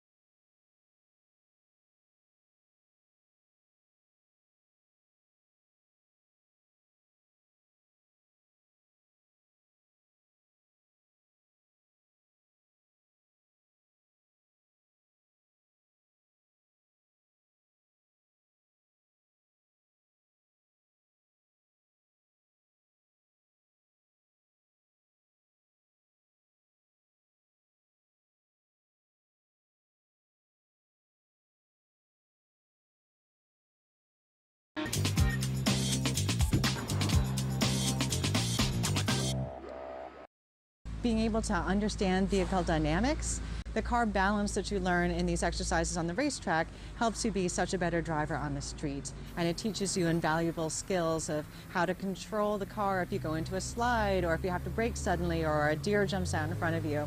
Everybody's goals can be different, and that's all right. It's not our goals, it's what the driver's goals are that are important throughout this event. So if we have somebody who's really anxious, if the goal can be to help them get over the anxiety of being on track and then for them to have a good time, that's great. I mean, we have 3 rules for our events, right?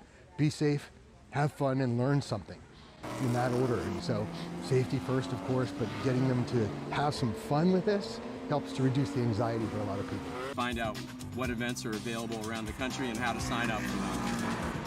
And I think a really important thing is PCA's High Performance Driver Education Program is run completely by volunteers. No matter where you go, if you're in a high performance driving event, everyone there is out there to help you and everybody there is a volunteer. And we do it to give back to those who served us beforehand and made us the great drivers that we are today.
Welcome back to the Rumble at the Old Oak Tree, presented by the Settlers region of the Porsche Club of America, as well as our wonderful partners, Porsche of Virginia Beach and South Point Porsche.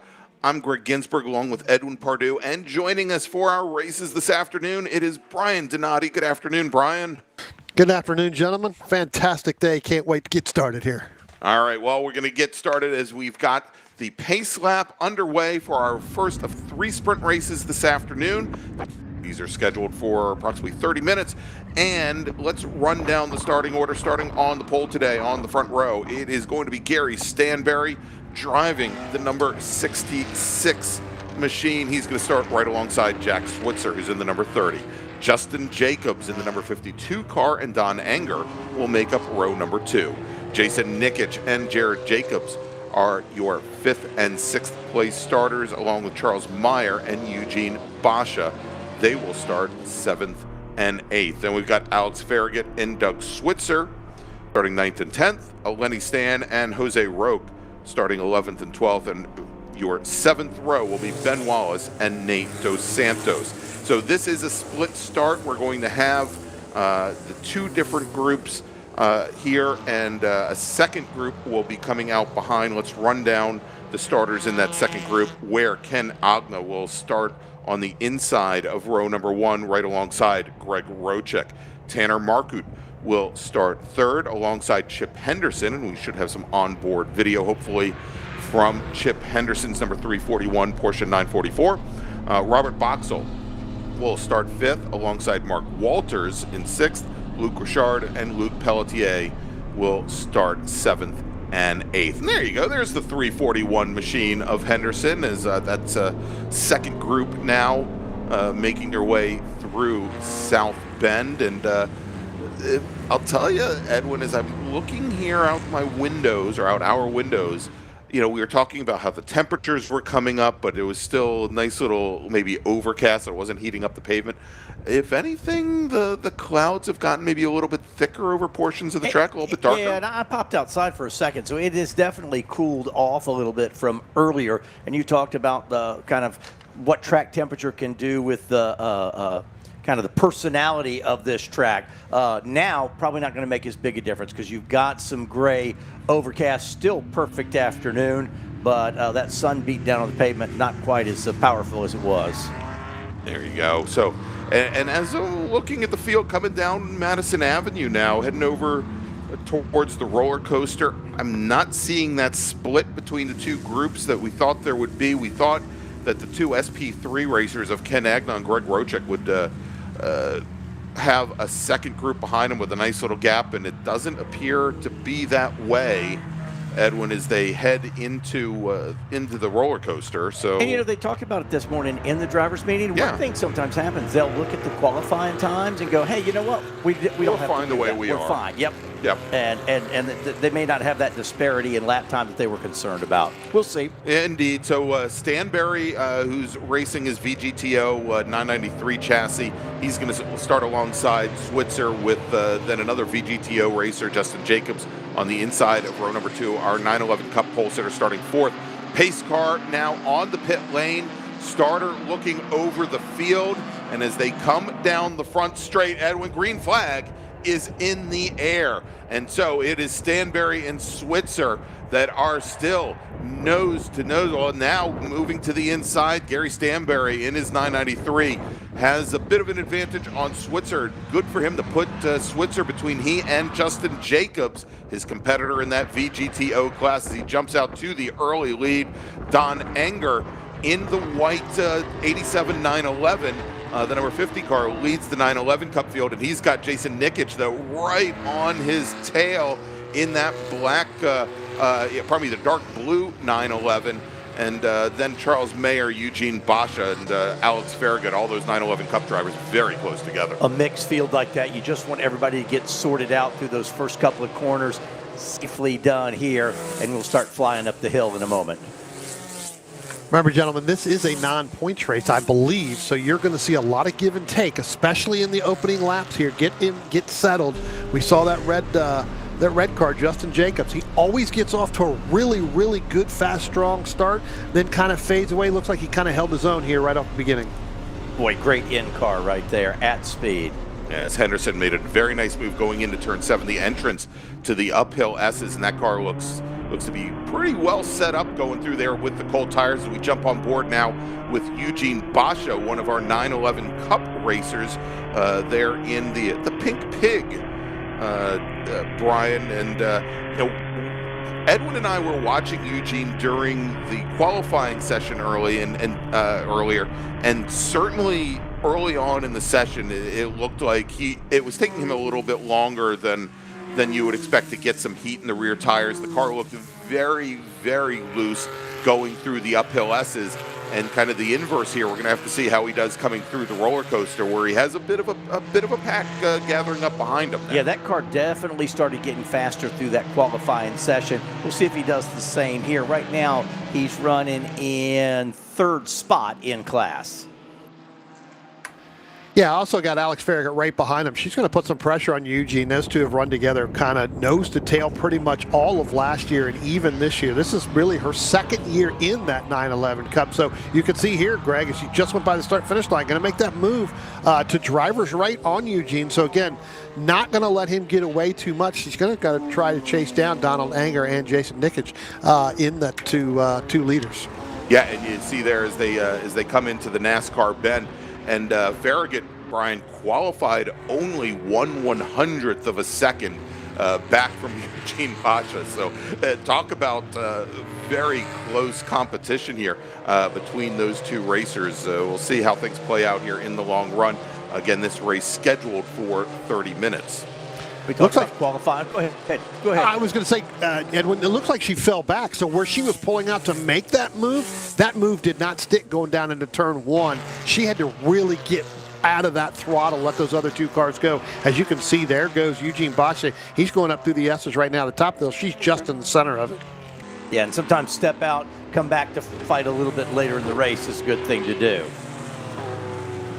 Had one car come down pit road, and I didn't quite catch a number on that car, so we'll try to see, but one driver out early in this session. Yeah, I think that might have quite possibly have been Tanner Market, and I'm starting to see possibly why we didn't have that split. I'm showing that both Ken Agni and Greg Rochik, who were supposed to start at the front of that second group, I don't have times for them, and they may not have made the field. and perhaps that second group, whoever was supposed to start, I guess who was supposed to. They didn't get the message. Yeah, they didn't get the message that they were supposed to come out and use a split start. Yeah, no. Again, I think it could be a product with Ken and Rochik probably deciding, hey, this is and. I don't believe it is. Not a points race. Let's just worry about Saturday and Sunday again. You guys talked about it. The overcast skies have started to reel in there a little bit. And when you talked about this that sun that was beating down on that racetrack, it may just not be the ideal conditions, or they may have had some problems from qualifying. Well, actually, as I'm looking at it, three of our SP3 racers, Markut, Agna, and Rochek, all 3 of them, as best I can tell, did not head out for this race. I'm going to double check that, because we've had our timing and scoring jumping around a little bit, but early on here, it looks like Gary Stanberry jumping out, and again, he was our pole sitter. Now the driver, the number 66 993 chassis, pardon me, he's opened up almost 4 seconds on the rest of the field. So getting that early lead going into the horseshoe on Jack Switzer, putting Switzer between he and Justin Jacobs, I mean, certainly was a help, but Jacobs now actually almost 10 seconds behind the VGTO leader. Brian had mentioned that battle, Basha and Farragut. It's that, Alex had kind of stepped out of that battle for a second as they were in some traffic, and now she lost a few more spots. So that gap that was almost nose to tail is about a 3-second gap, and that's running back there in second and third. Well, Lenny Stand now up to third, and Farragut back to fourth in 911 Cup. Yeah, she's still trying to get experience in that car. Again, first year out last year, kind of didn't race that car here last year. She ran her 944, I believe, in this, and then she came and did kind of the HPDE in this car to get the experience here. So again, Alex still trying to learn that 911 Cup car as best as she can. Yeah, indeed. And a number of the rounds last year, we remember she was in the car at New Jersey Motorsports Park. I think she had also been, if I remember correctly, up at Watkins Glen, and it's again a very long learning curve from the 944 chassis to move to this. We saw where as she was trying to get the handle with the very different handling characteristics and how that car operates on throttle versus off throttle compared to the front engine chassis of the 944. It's just a very different beast. And it's that concept you hear it all the time of perfecting your racecraft. Yes. It becomes a very, very different thing when you go from the highest level of the HPDE into perfecting your racecraft. And it doesn't just, all of a sudden it's not magic and it's there. It does take time, and you work on it. You saw a shot right there of Basha right now. That's is that Switzer? I think that is behind Basha. Two out-of-class cars, but they're running real close together. In your picture right there, that is the number 23. He's currently now in third spot in 911 Cup. Yeah, and that's one of the two Switzers. Of course, we got Jack, who's in the 1970 911 chassis in the VO class, running second overall, and then Doug Switzer in his 914-6, the blue 914-6, who's right there with Eugene Basha's. We've got a. You see that there's the debris flag that's being shown. Going about midway through the S's over at turn 8, and it looks like we've got a car now. The question is whether I don't think that's a corner worker, because it's on the hot side of the fence, Edwin, facing us, a white 911. We'll see if we can get the number on that car. That car is really, really, really, really off track. Yes. That takes some doing to get there. But if the grass catches on fire, he'll move really, really quickly too. But no, so we'll try and get the number on that car momentarily. And as we wonder if that's Greg. I wonder if that's the 151 there, Robert Lane. Yeah, maybe, because that's a silver 911, and that looked like the front of that. So that may be the 151 there. Yeah, and Lane is showing his 2 laps down that he only completed 1 lap, so that definitely makes sense there. So it may have had some fluid go down when he went off track there. And they're showing that to the racers as they go up through the S's. I'm sure that debris flag will probably, unless there is a piece of that car still on the pavement, probably be withdrawn within the next couple of laps. Let's see if we can check in. I wanted to see if we can get to the front of the 911 Cup field with Jason Nikic now, who has gotten around Don Anger. Nikic right there. In the blue, yeah, there you go, going into turn 3. And into left hook. Your new leader in the blue 911 is Don Anger, who's your pole sitter in the class now, dropping back into second position and falling back, it looks like probably around 10 car lengths back from there.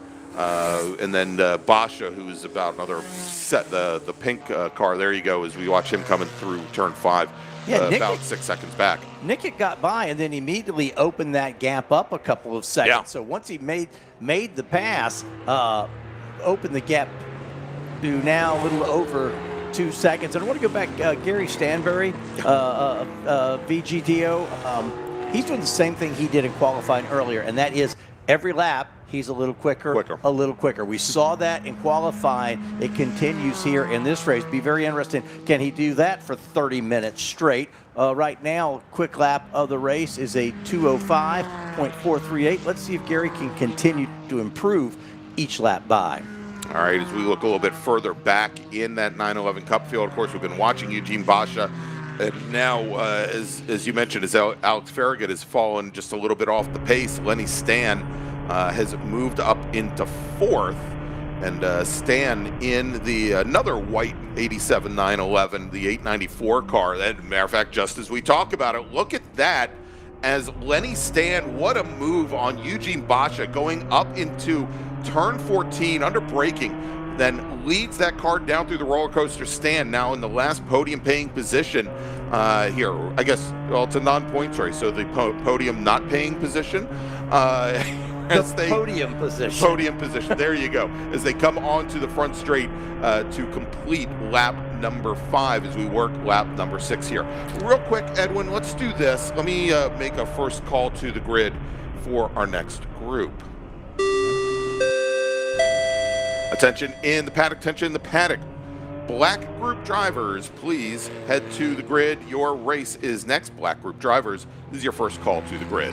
Basha was staying with Stan. When Stan got by, didn't immediately open up a big gap, kept it about 3 or 4 car lengths. So that'll be interesting to see once they made the pass. And then they're going to get away. Alex Farragut. Well, now Alex Farragut is not too far from Basha now. Yeah, Brian, I think, you know, as that change of position happened right up the top of the roller coaster, and just as those two racers went into that section of the track side by side, a little bit slower than they would normally do as they tried to negotiate the pass, that did give a bit of an opportunity there for Alex Farragut to close up just a little bit. As a matter of fact, that last time by, she was almost half second faster than Eugene Basha. Yeah, I mean, you know, Lenny Stan made that, you know, that fantastic power move, if you want to call it, down in the braking zone, down into the roller coaster there to get by Eugene Basha, and then Basha staying with him. Alex Farragut picking up that draft from side by side. So think about it as you're going down 95, right? And you've got a truck on one side and another vehicle on the other. That parachute effect that happens the same thing here, especially when you get to the top of the hill just before the roller coaster, and that's where she was able to pick it up. So again, starting to do a little bit more, but what a heck of a power move by Lenny Stan in that 894, especially at the top of the hill. I was going to say, it was almost like a Chuck Norris roundhouse kick right there, but Chuck Norris, reference number 2. Yeah, there we go. Second one of the day. Oh, that is a great race there. And then also overall, so Stanberry leads overall, but look at the VGTO. I was just going to say the class. Battle of the Jacobs going on right now. The black 914.6, and there's a white and red 911, and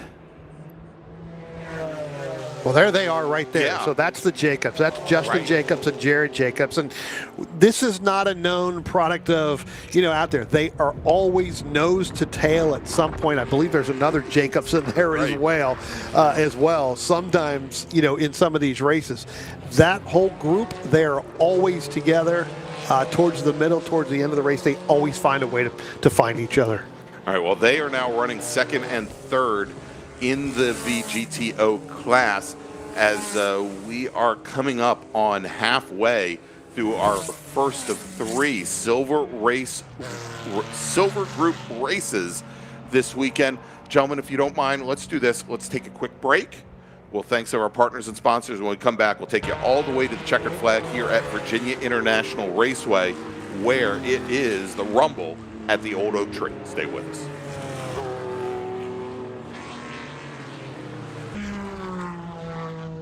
Treffin means to meet, and that's the entire concept behind the PCA Treffins, an opportunity for PCA members to meet their fellow Porsche enthusiasts at some of the most spectacular locations in North America. PCA's Treffins provide the opportunity for members to drive some of the best roads in North America and enjoy world-class hospitality at world-class hotels. The Spring Treffin will be March 29th through April 2nd at the Montage Palmetto Bluff, an exclusive low-country community in Bluffton, South Carolina. The Montage comprises a quintessentially Southern-style inn modeled after the historic mansion that burned in 1926, plus an assortment of cottages spread across spectacular grounds that capture the ethos of an earlier, more genteel era. The surrounding maritime forest casts shadows that whisper history, while modern resort amenities include a world-class spa, 2 pools, and 8 restaurants and bars. You will not be disappointed in the opportunities for both stimulation and relaxation. To learn more and register, visit treffin.pca.org.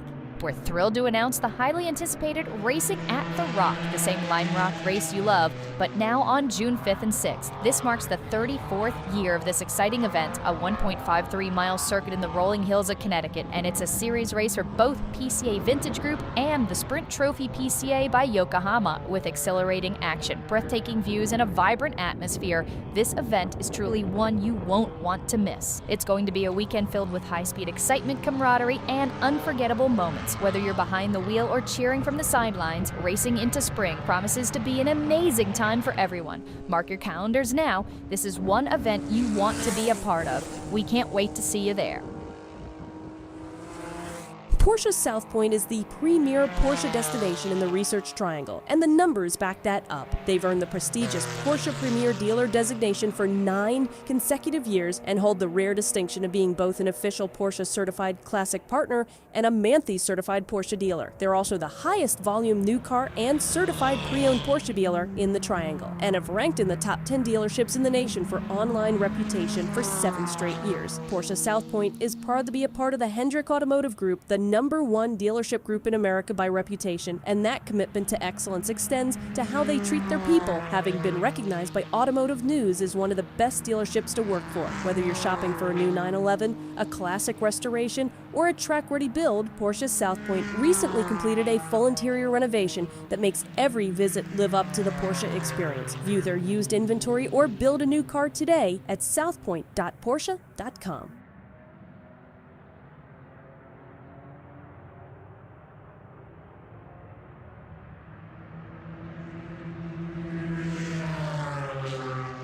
At Virginia International Raceway, it is Porsche Club of America Club Racing, and look at this, Brian Edwin going into the roller coaster once again.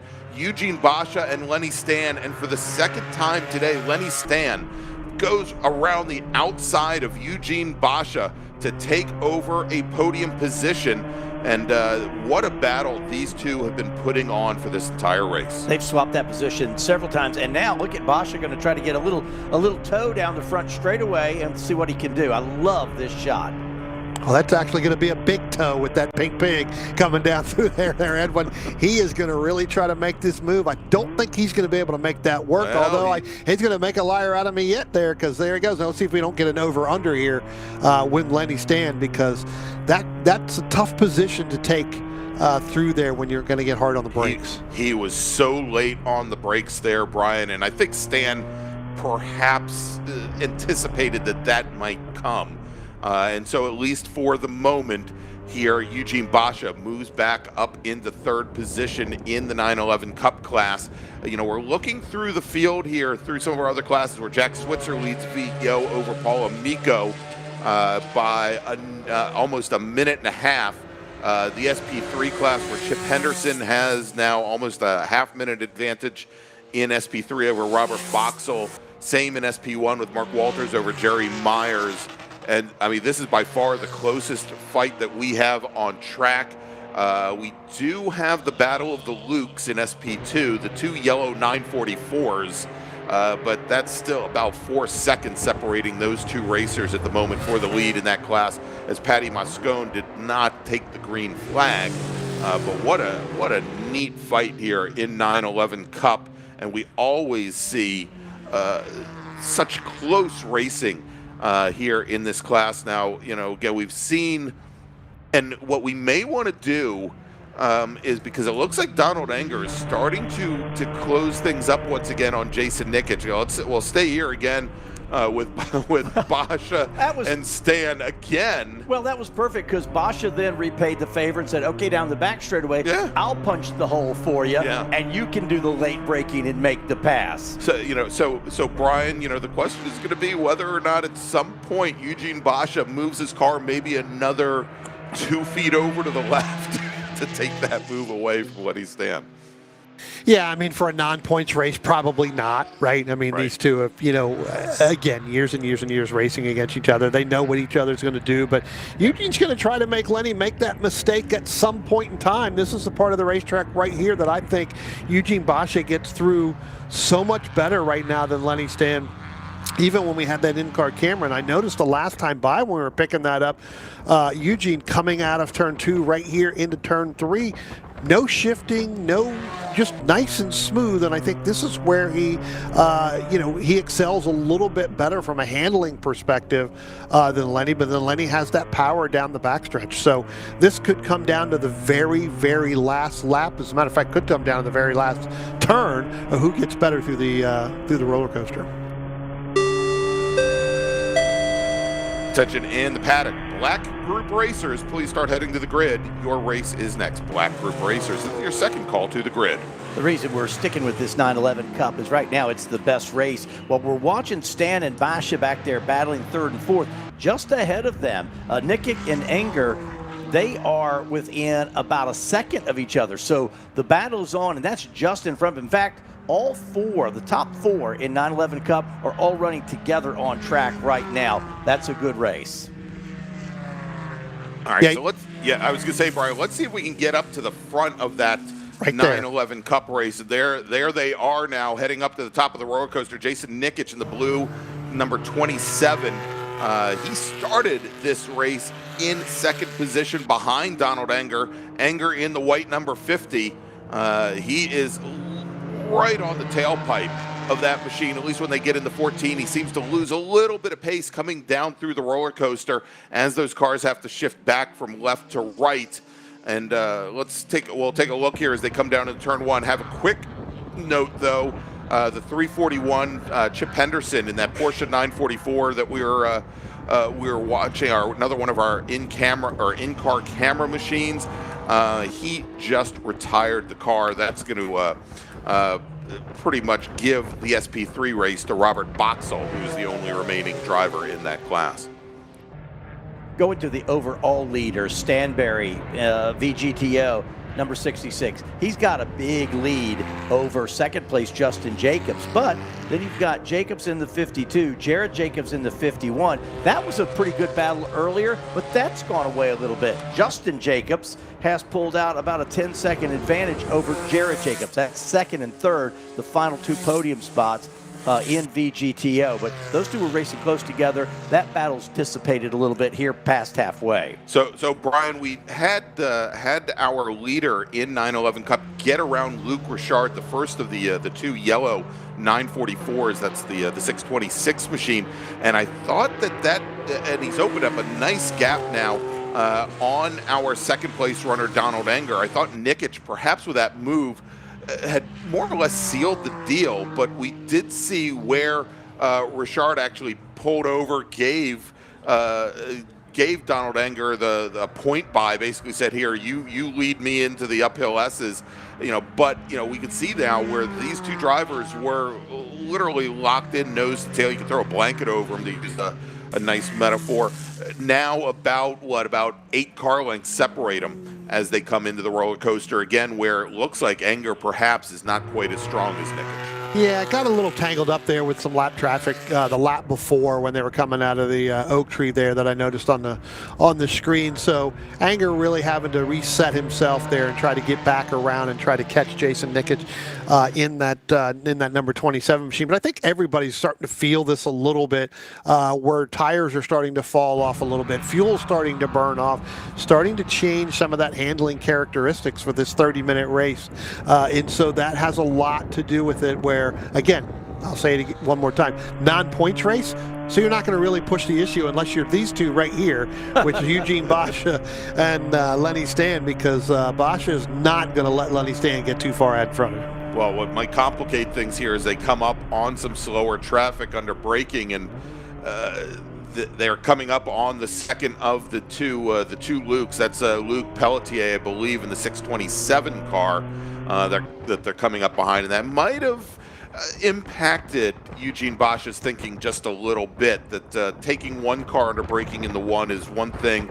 It might have put him in a very bad position with that 944 as he holds off. And going back to something Brian just said, we are seeing these cars start to slow down a little bit here in the second half of this race. Yeah. People were set for the first 15 minutes, they were setting fast lap after fast lap, and now whether it's tire wear or just the changing of the handling of the car, they're starting to slow down a little bit. As you see, Basha there working some out-of-class traffic. Yeah, Brian, Basha came up on Pelletier there, the 627 car, ended up having to go side by side with him through turn 5, one of the tightest corners on this course, and it cost him dearly in that fight that he's got right now with Lenny Stan. It allowed Stan to open up almost 15 car lengths.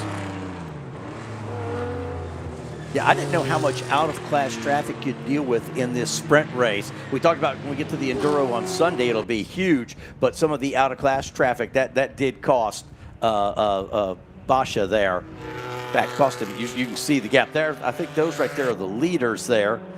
Yeah, as we jump back. Yeah, as we jump back over to Nikic and Enger. And now, and this is a big change. Am I looking at this right? No, they're coming up on some slower traffic. I was just going to say I thought that that Enger had gotten around Jason Nikic. He's still going to follow him as they come onto the front straight. Although Enger had a nice little head of steam on the front straight, picked up maybe 3 car lengths as they came out of as they came out of Hog Pen, Brian, going into turn 1. Yeah, I tell you what, you said it right. You know, where we thought Jason Nikic was, or Enger had gotten around Nikic. I tell you what, it may not be long before Donald Enger gets back around Jason Nikic. He's starting to reel him in. I think this is the closest Enger has been within the last 4 or 5 laps due to traffic and from a timing perspective.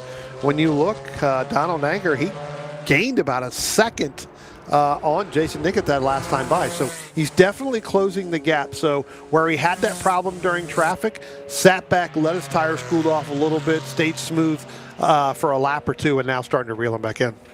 Yeah, when we make assumptions, I was assuming second half of the race, cars were slowing down a little bit. Stanberry and Jacobs, they run 1-2 in VGTO. Those two both set their fastest lap. Yeah. Surprise, surprise. All right, we've got about 2.5 minutes remaining in this first sprint race this weekend. This one presented by TrackDayTire.com. Let me make another call to the grid for our next group. Attention in the paddock. Attention in the paddock. Black group racers, please head to the grid. Black group racers. This is your second call, actually third call to the grid. Keeping my eyes on the flag stand because we are now getting into that last little stages of this race. VGTO, that gap is pretty settled. VO, Jack Switzer's in great position there. But that Nikic and Enger, that's now down again less than a second. I believe that's them right there down into Hog Pen. Yeah, and looking at the starter stand to see if we I have a feeling that the next time Stanberry comes through that he may get the white flag. So we'll be watching on that. But for the time being now, as our 911 Cup leaders, Jason Nikic and Don Enger, go down into turn 1 and just crossing the start-finish line, the battle between Stan and Basha starts its lucky 13th lap. We've got limited time remaining here at VIR4. Again, this is a non-point race. This is the first of 3 races. We are going to be going at it again tomorrow morning. All the action starts here on the Porsche Club of America YouTube channel at 10:45 Eastern Time tomorrow, so we definitely want you to join us. Yeah, we'll look for Stanberry here when he comes by and see what our starter says on top, and I believe you are right. I believe if we come down, we're going to have one to go. We'll see here in a moment. Yeah, as a matter of fact, there you go. As Gary Stanberry crosses the line, he resets fast lap again, Brian. Now opening up a considerable advantage over Jack Switzer and the 2 Jacobses. They now have just one final 3.27 miles, 17 turn circuit of VIR as they are coming up on, ooh, that was close. One of our, I believe that's Kevin Schilling in the VGTU 911. That's a little bit off the pace there, going through left hook. Yeah, trying to find his way through some lap traffic. You got to tiptoe through there because you get to the end here. You want to make sure that you get to the full end, right? Even though you're going to start aren't doing that. One thing I noticed here, a little bit ahead of that, it looks a little bit of a challenge there for them trying to get back through there. Did not want to give that corner up. Not sure why, but this is a battle right here. This is what I was talking about.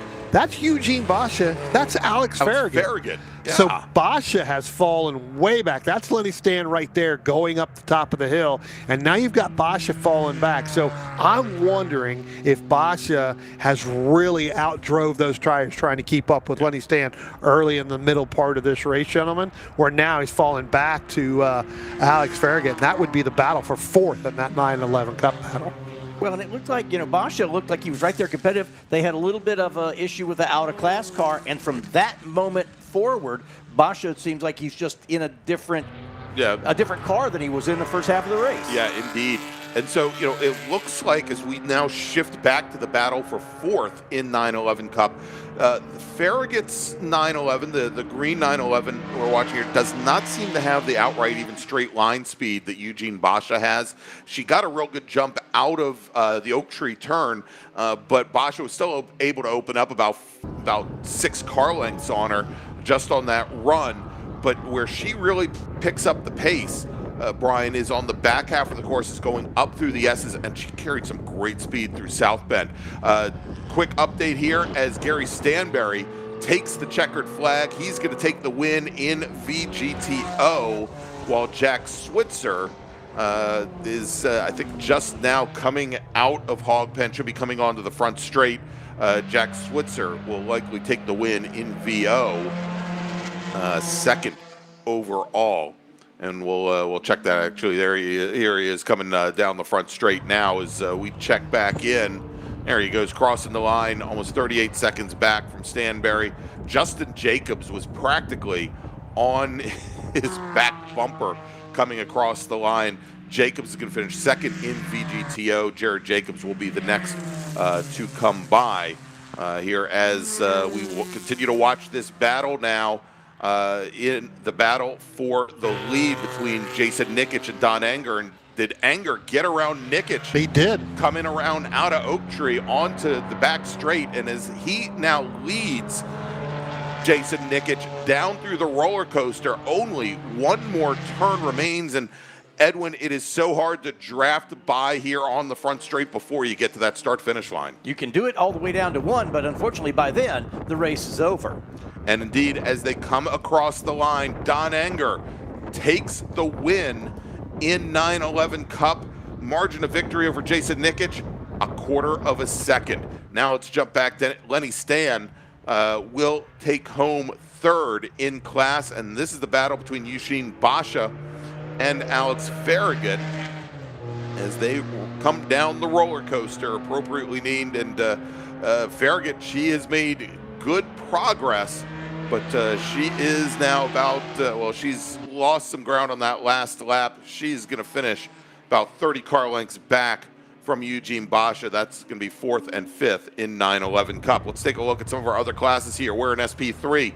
Robert Boxall was our only racer here at the end. He'll take the win in class. We talked about VGTO with Gary Stanberry, Justin Jacobs. Jared Jacobs will finish third. Charles Myers will finish in fourth. Over in SP1, Mark Walters takes the win over Jerry Myers. Margin of victory 20 seconds. In VO, Jack Switzer takes the win. Paul Amico and Patrick Perrone finish a lap down. Then, if we move over to SP2, the battle of the yellow 944s, Luc Richard takes the win. Luc Pelletier will finish in second. I believe Anger and Nikic swapped that lead spot twice on the final lap. I got to go back and look. I caught it on screen, and it looked like I thought Nikic was ahead as they came to the roller coaster, and then Anger got the spot. They may have swapped positions twice on the final lap. Gentlemen, that's a good one. That was a great one. All right, let's do this. Let's take a quick break. We've got 2 more sprint races remaining here this afternoon. Next up is our black group, and we'll bring you that action here from Virginia International Raceway, where it is just Porsche Club of America racing at its best. The Rumble at the Old Oak Tree, presented by the Settlers Region. We'll be right back.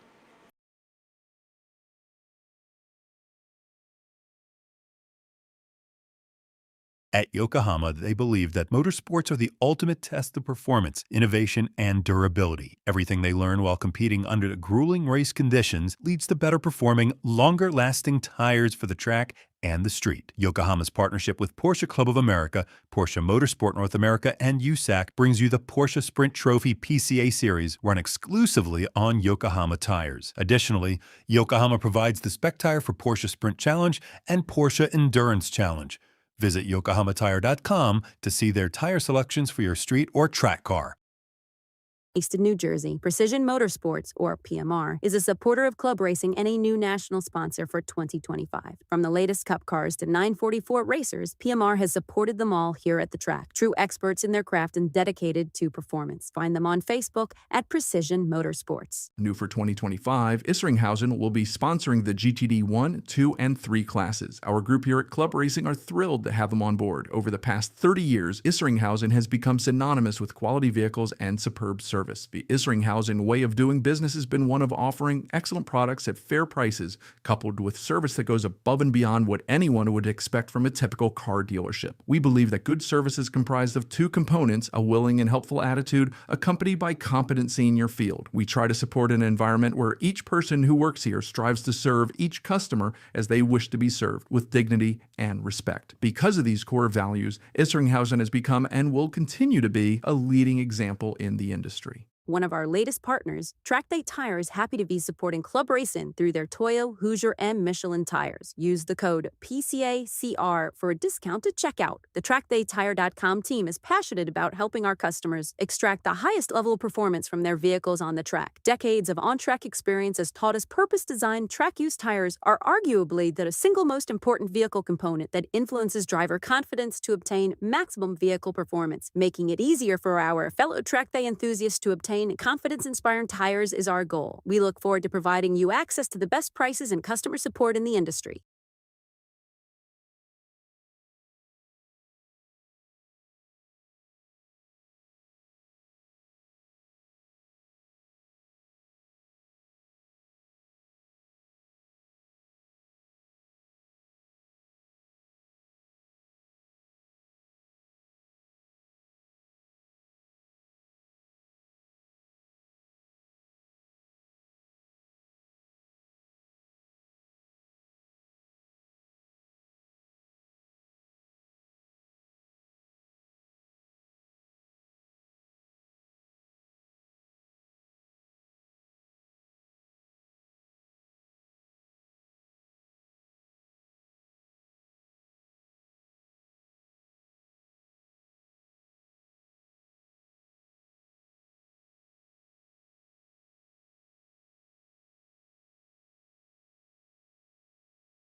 Welcome back to Virginia International Raceway. I'm Greg Ginsburg along with Brian Donati and Edwin Pardue.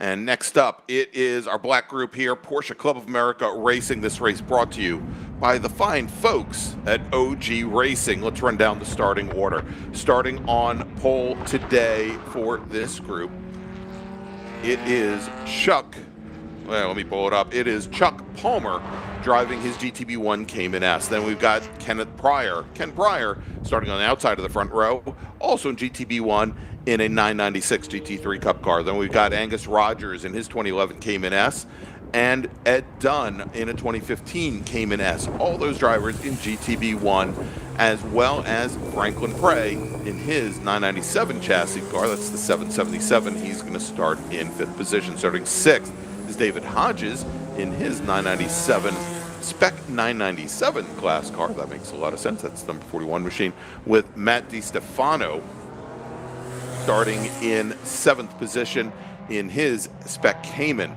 He's your Spec Cayman pole sitter. Starting alongside him is going to be Eric Ortsoy, who will start 8th overall, and then Wally Chahadi starting 9th, also in Spec Cayman, as is Nathan Stiles. Nathan will start 10th. Starting 11th, in GTB1, it is Francis Garrido, and then we move back over to Spec Cayman, where it is Patrick James. He is starting 12th. Starting lucky 13th today, Michael Venable in his Spec Cayman. And then we've got the GT4 racer. He is in a 1977 911S. It is Colby Isabel.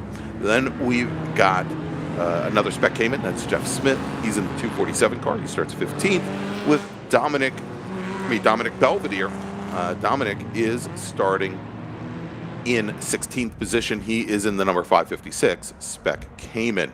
Then we've got Terrence Judge. He's our H-Class pole sitter. He's in the number 159 964 chassis. He starts 19th. And then rounding out the top 20, let's try this again. I actually skipped a row. Starting 17th, our G-Class pole sitter. That is John Patton. He's going to start alongside Jordan Simon. Then we've got Terrence Judge in the H-Class. And then we've got Ariel German, starting 20th. Then we've got Andrew Murphy starting 21st. Our Spec Boxster pole sitter, Alex Au, is going to start 22nd in the number 79 machine. And then we've got Dan Rubel starting 2nd in Spec Boxster. He starts 23rd overall. He's in the 7071 car, with Tanner Albaga starting right next to him in the number 165 machine, 24th overall. 25th in the field today, Ryan Farragut in his Spec Boxster. That's the orange number 29 car, with Sam Halabi starting 26th in the 145 car. And then we got Lawson Wilder starting 27th. He's in the number 16 Spec Boxster. Stephen Crowley in the J-Class number 55 Cayman S will start 28th. And then rounding out the top 30, Gene Raimondi will start 29th today in the number 78 ME1 class machine, right alongside his ME1 competitor, Bill Miller, who's in the number 86 Boxster, starting 30th. As the starter looks over the field, and green flag is in the air, and we are underway here once again at Virginia International Raceway. Chuck Palmer and Angus Rogers lead the field down into turn 1. That Gulf liveried Cayman of Chuck Palmer is going to lead Rogers and Franklin Prey, who got a great start there through the horseshoe at turns 1 and 2. Boy, look for the story right up front, because Palmer, a lap of 2.4 in qualifying, Pryor 2.6, Rogers 2.8, Dunn a 2.8. So the battle, the top 4, they're all very closely matched. Yeah, I was going to say, Ed, when they were within 0.3 of a second each other with the top 4, I do not believe Ed Dunn is out there. Do not see him up at the top. Ed Dunn normally does not run the non-points races sometimes, so I don't believe that Ed Dunn was going to make the call for this race. All right, yeah, and I think we have a number of drivers that perhaps didn't take the green, a number of Spec Caymans as well, like Eric Yortsoy, Wally Chahadi, Michael Venable. But we'll track there as our racers are going through the uphill S's. Only about a half a lap complete here at Virginia International Raceway for this 30-minute race. And we'll check on those drivers that may not have turned a wheel here in just a few moments. unfortunately for Franklin Prey, not the greatest start. He is now sitting 4th overall. He's leading up that second group. Actually, that isn't him. I think he might actually be up in 3rd position here. Let's take a look in the 777 car, Brian. I think I was going to say, I think he moved up to 2nd. I think that's him right there. He is. So. Yeah, absolutely, in the blue, the Martini liveried car. So good start for Prey. Edwin and I have been talking during qualifying that, Prey had talked to me earlier in the day that he, he's still trying to get a handle on this machine, and he thinks that the 997 chassis might not be the match for the Caymans that are ahead of him. But for the moment, I mean, he's put himself ahead of Angus Rogers and also ahead of Francis Marito as well. So good start for him.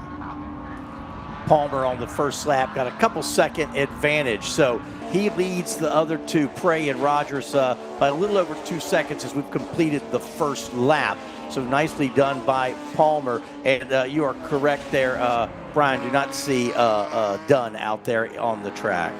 Yeah, he normally does not participate in these non-points races. He saves it for, Saturdays, and even when he does the enduros on Sunday again. So, in these non-points races, you see a lot of drivers that would look. I've got one car really, really slow coming out of the turn number 5 there, heading up. I don't think that car is going to get very far. That's not an optimal place to stop. That's actually one of the worst places to stop because you don't have good vision there. He pulls. Now he's going to try to pull forward one of our, and I'm not sure if that's one of our spec Caymans, but whatever happened, maybe he had to recycle the motor. It looks like he's now got it back underway, and he had pretty good acceleration there from a stop.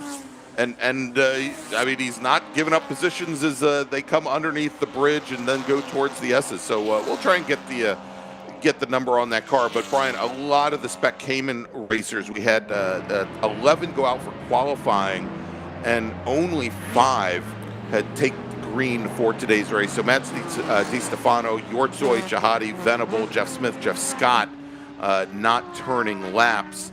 And a number of other, as you mentioned, a number of other drivers as well. That being said, it looks like the entire group of 11 spec Boxster racers, they're not looking to pass up the opportunity, points or no points. They're all out racing with Alex Au, currently your leader. Well, and Greg, that leads me right into something I was about to ask you. Make you put your driver's hat on. Non-points race today, but a couple points races tomorrow.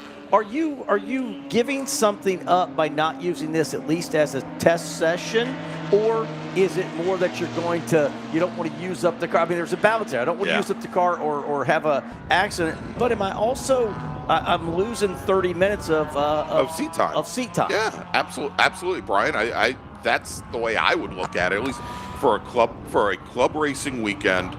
There are always risks. But that's my thing, because you're like, okay, I don't want to go out there and maybe I don't do something dumb, but somebody else does, and now I'm out and I'm missing a couple points races. You could argue either side of that equation.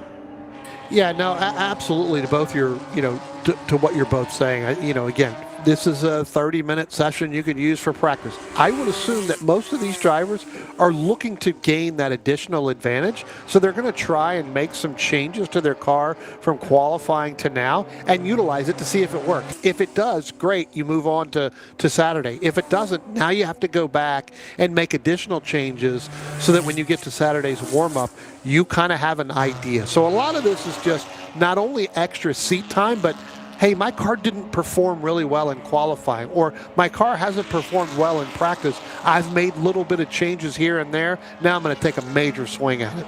Of course, Brian, later in the race, if we see somebody unfortunately have an incident, then you can come back on and say, okay, but there's an example of the reason why you don't do it. You should have stayed in the paddock, exactly. Right? You shouldn't have come out. No, I think Greg said it best too. There's always a risk, right? Whenever you get to a race that you're really wanting to compete in and really wanting to move, and again, the point series that these classes have across the year in that 14-15, race season that they may do. On these races, you're always going to take that risk to go out and find the best lap you can or the best handling car you can for a weekend. Some, as we talked about with that Dunn, I have not seen Ed Dunn compete really in a non-points race unless he's still battling to try to make some setups. Over the last 2 years that Greg and I have done this. So, again, that's another product of him just not wanting to take that risk.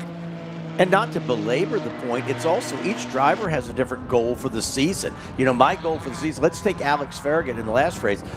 She's, as we said a couple of times, perfecting her racecraft. She wants every opportunity to be out there racing with others, while others' goals may be simply, man, this season-long championship is super important to me, and different drivers with different goals for the season as we go on board with the 47. Yeah, this is Andrew Murphy in his spec Cayman now directly ahead of him. Well, it's not a Cayman. That is actually a one of our spec Boxsters directly ahead of him, Tamer Albega ahead right now. Murphy running, I believe, let me double check. I think he is running a distant third to Patrick James in spec Cayman, about 20 seconds back from our second place runner in class. But, you know, this is the pitfalls of multi-class racing. You could actually start 10 cars back or 5 cars back from another driver in your classes. All of the grid positions are based on your lap times from qualifying, and you don't put them together by class. And so Murphy here having to work himself through a lot of traffic. Each of these in-cars has a little bit different camera angle and everything there. You got a really good shot of, plus those bright yellow gloves help too. You get a really good shot of what he's doing on the wheel. And you see, you know, grabbing a gear, down he goes. It's busy. It's so busy. And we got one turned around at the top of the roller coaster. That's not a good place to be parked either, Brian. No, that is not. That's like, sitting, and now you're going to have another one's going to pull right out. That's almost difficult position to be in. You can't really go backwards because you get stuck in the grass there a little bit. You may not get the traction. You can't pull forward because you still got cars coming. So, yeah, that's one of those, what do I do next, right? That's one of those, with your helmet on. So I was just looking up some additional information on it. We've got a driver taking the long way through the roller coaster, apparently trying to take taking the express weight line there before he can take the wild ride. Somebody check his ticket, because I don't think he got through the line right. Yeah, that definitely wasn't an e-ticket ride. Kurt Leda in the 002 spec Boxster it looks like he's heading down. You see him there on the pit lane. He's heading back to the paddock. It was interesting. I was just looking and getting some more information about Andrew Murphy, who did just turn in his fastest lap of the race. He said he's used to doing triathlons, and he's trying to get back into it, but he's been held up. Obviously, club racing has not been the issue. He's spending the time, but he says he doesn't have time for the triathlons because he has 2 overly needy dogs. But then he shares that he's, for whatever reason, and maybe we should get him hooked up with Paul Amico, because he says he's trying to cook everything he can think of on his smoker, but not the dogs. So I want to thank Andy for some good little humor there. No animals were hurt in that driver biography. That's right. Yeah. Well, check the next episode of Fearless in the Kitchen. All right. As much as I talked about how tight GTP1 was in qualifying, Palmer's putting on a little bit of a clinic right now. Yeah. He's opened it up. He's your overall leader and class leader. He's opened that thing up to about 12 seconds. So what happened in qualifying hasn't necessarily translated into this first sprint race. What I want to try to do, Brian, is hopefully we can find it is the battle just off the podium. Actually, you know what? I want to try and pick up actually the battle for the lead in spec Boxster between Alex Al, Dan Rubel, and Tamer Albega. I was thinking maybe going to that second fight with because the orange 29. Actually, I guess now is it black and green? It used to be orange. Yes. From Ryan Farragut, Sam Halabi, and Lawson Wilder all together. Right there. Right there, as a matter of fact. Yeah, coming up towards turn 13. And right into our view. Yeah, I'm so used to Ryan Farragut's Boxster being that bright orange color, kind of threw me for a loop. So that's the battle right now for 4th in spec Boxster between Farragut, Halabi, and Wilder. And the battle just ahead of them, about 6 or 7 seconds up the road, probably going into turn 1 now between Al Rubel and Elbaga has been very, very close. And I think El Baga now falling a little bit off the pace. So we've got the multicolored as well as the blue, white, and red Boxsters starting to separate themselves out. Baga's starting to fall back into the clutches of Ryan Farragut. So in that green, so you can throw Farragut, Halabi, Wilder in that white Boxster with the Red Bull livery right there coming into your picture there. So they're starting to fall off a little bit. But again, this is another class that is going to, when we get to the end of these sessions, they always seem to, where they were panned out in the beginning or the middle, they seem to close in. They find their way there, right. It's like they find their way to each other, no matter whether they're going past slower traffic or just going through there. All right, let's see, and maybe Jordan can bring us back ahead and set up maybe like at turn 11 or so. Yeah, here we go. So this is the battle right now for the lead in Spec Boxster. We've got Alex Au, who's right now, he's got the H-Class 911 of Terrence Judge just ahead of him, but right behind that white 911, Alex Au, who's in the, I think it's like black with white hood Boxster, and then the blue Boxster right behind, separated by really just a couple of. They were separated by a couple of cars. There we go. They're the two Boxsters, the second and third cars in line. That's the battle for the lead in Spec Boxster. And then I think it's one of our Spec Caymans directly behind them. Showing Belvedere. Yeah, mixed in with them, and then El Baga back in the Spec Boxster. So you got one of the Spec Caymans mixed in. Otherwise, you've got about 7 of those Spec Boxsters all running together with the one Cayman stuck in the middle. All right, well, gentlemen, we're coming up right on halfway in this black group race. I'm going to make a first call to the grid for our next group, and then we're going to take a quick break. Attention in the paddock. First call to the grid for our red group racers. Please head to the grid. Red group racers, please head to the grid. Your race is next, as we've got a local caution showing at the start-finish line. We'll try to get some information on that here in just a moment. It looks like we might have a car might have just pulled off track heading down towards turn 1 possibly. But we'll get some more information on that. We'll come back, give you that in just a few moments. You're watching Porsche Club America Racing here at Virginia International Raceway. Stay with us.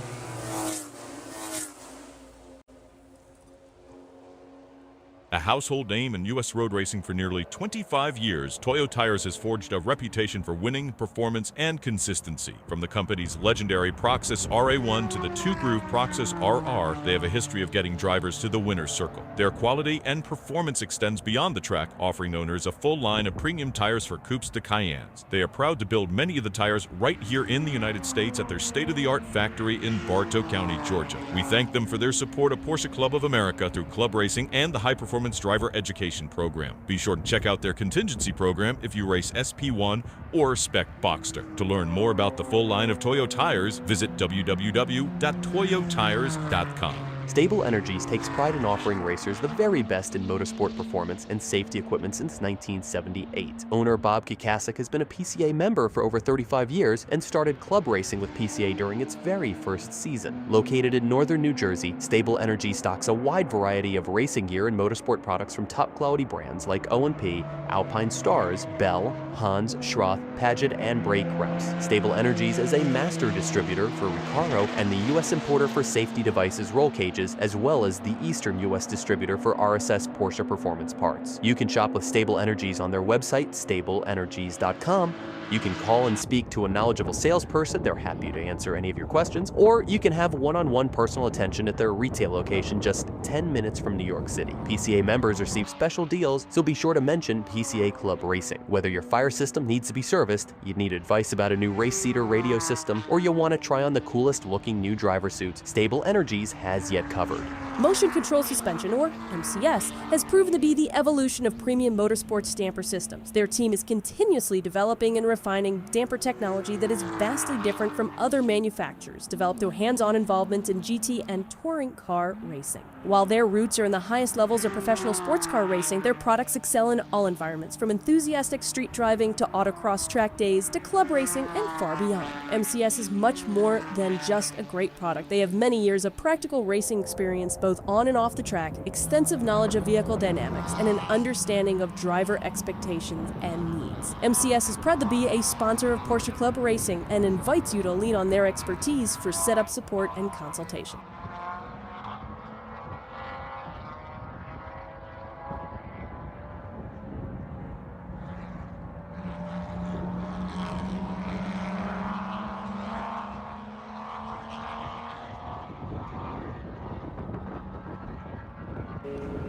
Welcome back to Virginia International Raceway, where it is the Rumble at the Old Oak Tree, presented by the First Settlers region of the Porsche Club of America and our partners at Porsche of Virginia Beach and South Point Porsche. I'm Greg Ginsberg along with Brian Donati and Edwin Pardue. I want to thank you all for joining us here this weekend. It's the first of 3 days of action, and we've got a lot more coming up for you. We got one more race today, and then we start it all over again tomorrow at 10:45 a.m. So just as we went to break, that local caution on the starter stand was withdrawn. We're still actually trying to track down the car numbers here, but we think based on the lap times, I think that might have been Sam Halabi in his spec Boxster, the 145, as he just completely dropped like a rock through the order and was almost 10 seconds off of what his previous pace had been. We have had a couple of retirements. We talked about Kurt Leda. Justin Crom pulled his spec Boxster in as well, and it looks like Ari German and Angus Rogers have also called an early end to today's race. And we were talking earlier in spec Boxster, the one spec came in the middle of that was Dominic Belvedere, and Belvedere just came to pit road as well. So quick update on a couple cars out here, a little bit past halfway. Well, not quite halfway. No, sorry. Gosh, we were just talking about math, and then I had to do some. If you're like Greg, you had to take your shoes off real quick. Exactly. I was like, well, it's funny because it's a countdown clock and a count up clock. So I was looking at the count up clock instead of the countdown clock. So, yeah. So math. That's another thing we talk about is just a couple cars dropping out. That's much better than having an incident on track there, Brian. But they'll have to do some work on those. Luckily, no more races today, but mechanicals are never fun at the end of the day. No, absolutely not. I tell you what, while we're watching here on the screen, that is actually, I believe, now the timing and scoring just went away, that was Gene Raimondi and Bill Miller. That's the battle in ME1. So Miller has gotten around Gene Raimondi. When they came through turn number 2, Bill Miller got right up on the back bumper of Gene Raimondi, and it got a little bit loose there. And now it looks like Bill Miller's going to go around right there at the Oak Tree, right in front of Gene Raimondi. He's going to be at a dead stop. Right. Nowhere to really go, and then the car behind him ended up going by there. I believe that may have been, I don't know, that's not an orange, that's not Mark Salvador behind him. I was going to say that it doesn't look that very, may be. No, it could be. It's got the orangish hood. That might have been the 78 ME H class of Mark Salvador, because I don't think that was Richard Bennett. I think Bennett was a little bit further back in his Boxster. Yeah, but definitely Bill Miller going around there in the Oak Tree. That's going to put Gene Raimondi back out in front in that ME1. Yeah, and Raimondi was really pushing there. Raimondi had just set his quick lap of the race, so Raimondi and Miller really going at it there, but that puts Raimondi in a good spot now. So. All right, gentlemen, we've got a local caution being displayed over at the start-finish line. I also see now where we've got the safety car, probably the pace car, deploying, going down into turn number 1. And we have gotten word, I think the time remaining that we're showing on the screen right now is not very accurate. There we go. We've got one of our drivers off driver's right just past the start-finish line. And that is, so we're going to see, again, we saw the the pace car deploy, we're still showing just, again, the local caution at turn 1, but I believe now we are at a full course caution at this point. I wanted to say that our timing and scoring on the screen is showing about 8.5 minutes remaining now. We believe that the official time is actually about 2 minutes less than that, so we're now hitting at about 6 minutes and 20 seconds remaining on the clock to make things even a little bit more confusing, Brian. But as we look here, over in Spec Oxter, Alex Au is still your leader with Dan Rubel running second, Tamar Albaga running in third. In Spec Cayman, it's Patrick James, Andrew Murphy, and Ian Rogensky. In ME1, with that pass, and that that little, I don't know what to call that over at pirouette. Yes, the pirouette probably came at the right time, the wrong time, I don't know. But Frank Osborne is your leader in ME1 now, with John Patton, leading Jordan Simon and Gil Mizrahi in the G class. In GTB1, Chuck Palmer, who has had the lead since the early on. He leads Franklin Prey with Francis Ferrito in third.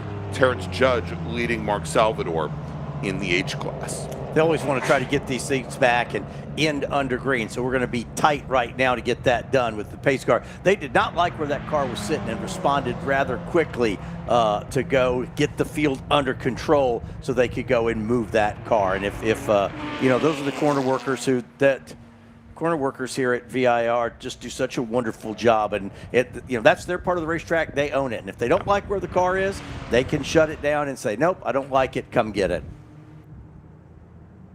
All right, let's do this, Brian, as we are under full course caution. Let me make another call to the grid for the next group, and we'll see if we can get an update here.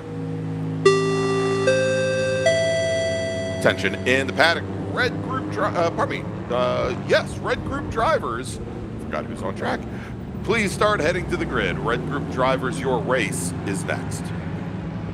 This is also fun when it comes to a restart, because depending on which cars have been lapped and out of class cars and everything, it makes for a very, very interesting restart. If we indeed, and hopefully we can, get back to green before the clock runs out on us. But Brian, these are always interesting when all the field's bunched up and out of class cars are starting nose to tail. Yeah, it makes it really difficult, Edwin, because, if you've got a car that's, ahead of that you're trying to race for class, you got to try to figure out, how am I going to get around that driver as quickly as possible once we, get going again, and then kind of set yourself up. The other good thing here is that some of these drivers, where the handling may have started to go away because the tires started to fall off, now they're going to cool off a little bit, right? So now you can, kind of go back through from inside the helmet here. Where can I be better at the race, at certain corners? And so it becomes a little bit of a challenge. You never really want to see a full course yellow during a sprint race, because it does take up so much time, especially here because of the length of the track. But sometimes it's not a bad thing, because you can regroup yourself. As long as we've got time to get back to green. It looks like we're going to green. Yeah, we're going. Good deal. All right, pace car now on the pit lane, turning things over to our leaders. And green flag is in the air, and we are back underway as Chuck Palmer now leads the field across the start-finish line, heading down into turn number 1. There were a couple cars between he and Franklin Prey. Prey trying to make quick duty of them and get up to our leader. This might be his best opportunity as we come in, but as you can see, Prey not able to get around that slower traffic as they come through the horseshoe, and he's now lost almost probably more than 6 car lengths to Chuck Palmer. Yeah, and that was his best shot, but it's exactly what Brian was saying. If you get out of class car in between, you got to work past that car. But for Palmer, who's just dominated overall and GTB1, he's the one who didn't want to see it because he had a nice, comfortable lead. Yeah, now exactly. He's got second place within a few seconds of him, yes. Yeah, I tell you what, they're going to have this lap and one more to get it done if they want to move up within position within their class. if they're battling somebody based off of the time frame that we're looking at here, because as your leaders come back around, they're probably going to have just under that 1 minute mark. So it could be either this is just the flying lap they're going to get, or they may sneak in one more here. We're about a minute and a half. Well, now it looks like they stopped the clock on the timing and scoring. So I think that they're going to do this and probably one more. Yeah, I'm fairly certain, Brian. They did not show the one to go signal on the starter stand when they gave the restart. So I would suspect that this is going to be white flag, last lap. Next time, Chuck Palmer, assuming he still has the lead when he comes onto the front straight, and the rest of the field when they complete. At this point, with Palmer opening up a good 20 car lengths to Franklin Prey, and it's looking like that may be the case. Sitting third there is Francis Florido in his white GTB1 Cayman. A little bit further back, I think he's also got some slower traffic between he and Franklin Prey. And there, that was the checkered flag. Oh, yeah, there you go. That's it. Yeah. They didn't give him the extra lap. So checkered flag. Checkered flag in the air. That means Palmer is going to win GTB1. Franklin Prey will finish second. 4 seconds in arrears. Francis Florido will finish in third, taking the win in Spec 997 is David Hodges. Your Spec Cayman winner, finishing 5th overall, is Patrick James. Colby Isbell will take the win in GT4. He finishes 6th overall. And John Patton beats Jordan Simon to the line, half a second separating them. They will finish 7th and 8th overall. Finishing 2nd in Spec Cayman, 9th overall is Andrew Murphy. Then Alex Au will take the win in Spec Boxster, finishes 10th with Daniel Rubel and Terrence Judge. Right behind Judge, getting around Elbaga there on the last lap. So drop Elbaga. Judge is our H-Class winner. So Elbaga will still finish 3rd in Spec Boxster, 13th overall, holding off Ryan Farragut with Lawson Wilder finishing 15th. Mark Salvador will finish 2nd in the H-Class, 16th overall. Richard Bennett will take the win in F. Frank Osborne will take the win in ME1. Then Keith Olcha will finish 19th overall, and Gil Mizrahi will round out the top 20. He's in the G class. I tell you what, that final run down the straightaway here, Alex Au in the 79, and Rubel, that's for the Spec Boxster. That came down to about 4/10 of a second. Rubel had a really good run. I saw him go by as he came to the checkered flag. Al hangs on, but it was only 4/10 at the end. Yeah, and we've seen, Brian, I mean, if you get a good run out of, even if you get a good run out of Hogpen, it is very difficult to get enough pace to actually beat somebody to the start-finish line, which is just a little bit more than halfway down the front straight. Yep, nope, absolutely. All right, so that's going to wrap things up for our second of 3 races today. Next up, it's the big boys, our red group racing, and that will round out the day.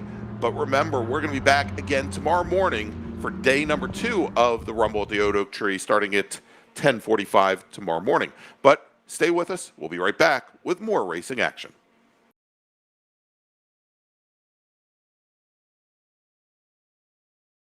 Experience the ultimate celebration of Porsche passion at the annual PCA Parade. The week-long extravaganza, held June 14th through the 20th, is a must-attend event for Porsche enthusiasts of all ages, offering a perfect blend of social, competitive, and educational activities. From the Concours d'Elegance to the Autocross to the tech sessions, banquets, and social events, there's something for everyone.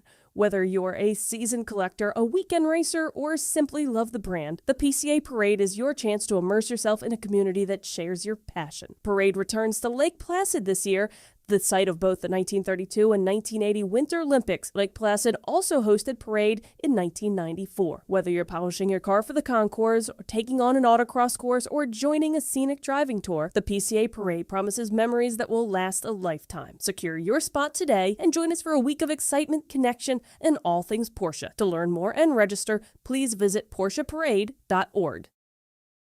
Upper Canada Region is proud to host the 29th Annual Can-Am Challenge Club Race at historic Mosport Raceway in Bowmanville, Ontario, Canada, Friday, May 1st through 3rd. Described by Juan Pablo Montoya as one of the most challenging tracks in the world with its elevation changes and blind corners, it's the fastest track IMSA races on. Another racer described the speed and elevation changes like landing on an aircraft carrier, the perfect high-speed track for any car. Get in gear and set a reminder in clubregistration.net. Registration opens March 16th.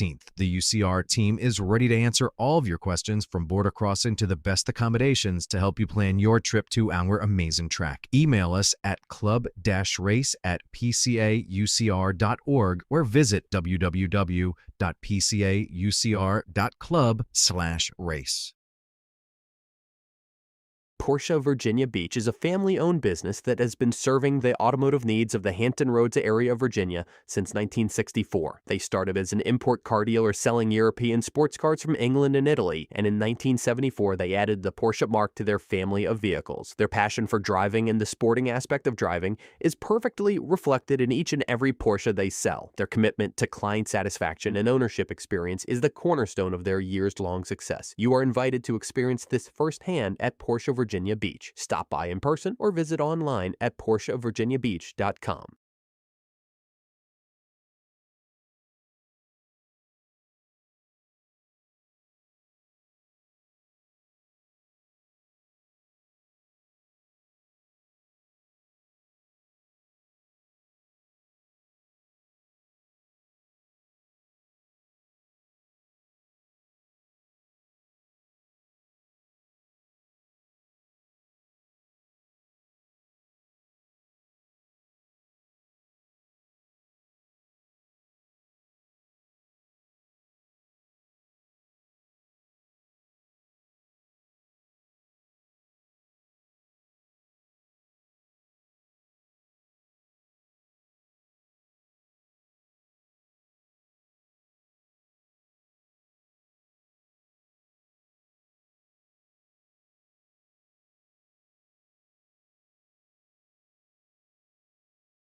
Welcome back to the Rumble at the Old Oak Tree, hosted by the Porsche Club of America's First Settlers Region, and of course, our great sponsors, Porsche of Virginia Beach and South Point Porsche.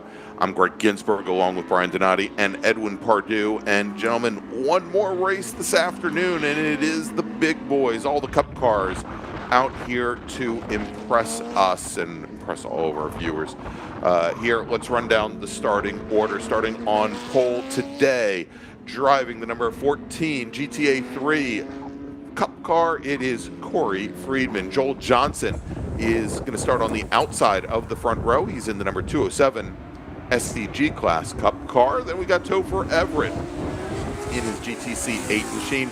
He'll start alongside William Oliver, who is driving in the GTA 4 class. Kevin Roush will start fifth today. He's in the number 960 GTA 2 class car, and he starts alongside Colin Mazzola. Colin is in he's in GTC 8, and he will start sixth, starting seventh today. Our second STG racer, it's Frank Vitello, and he's in a 2022 Cup car.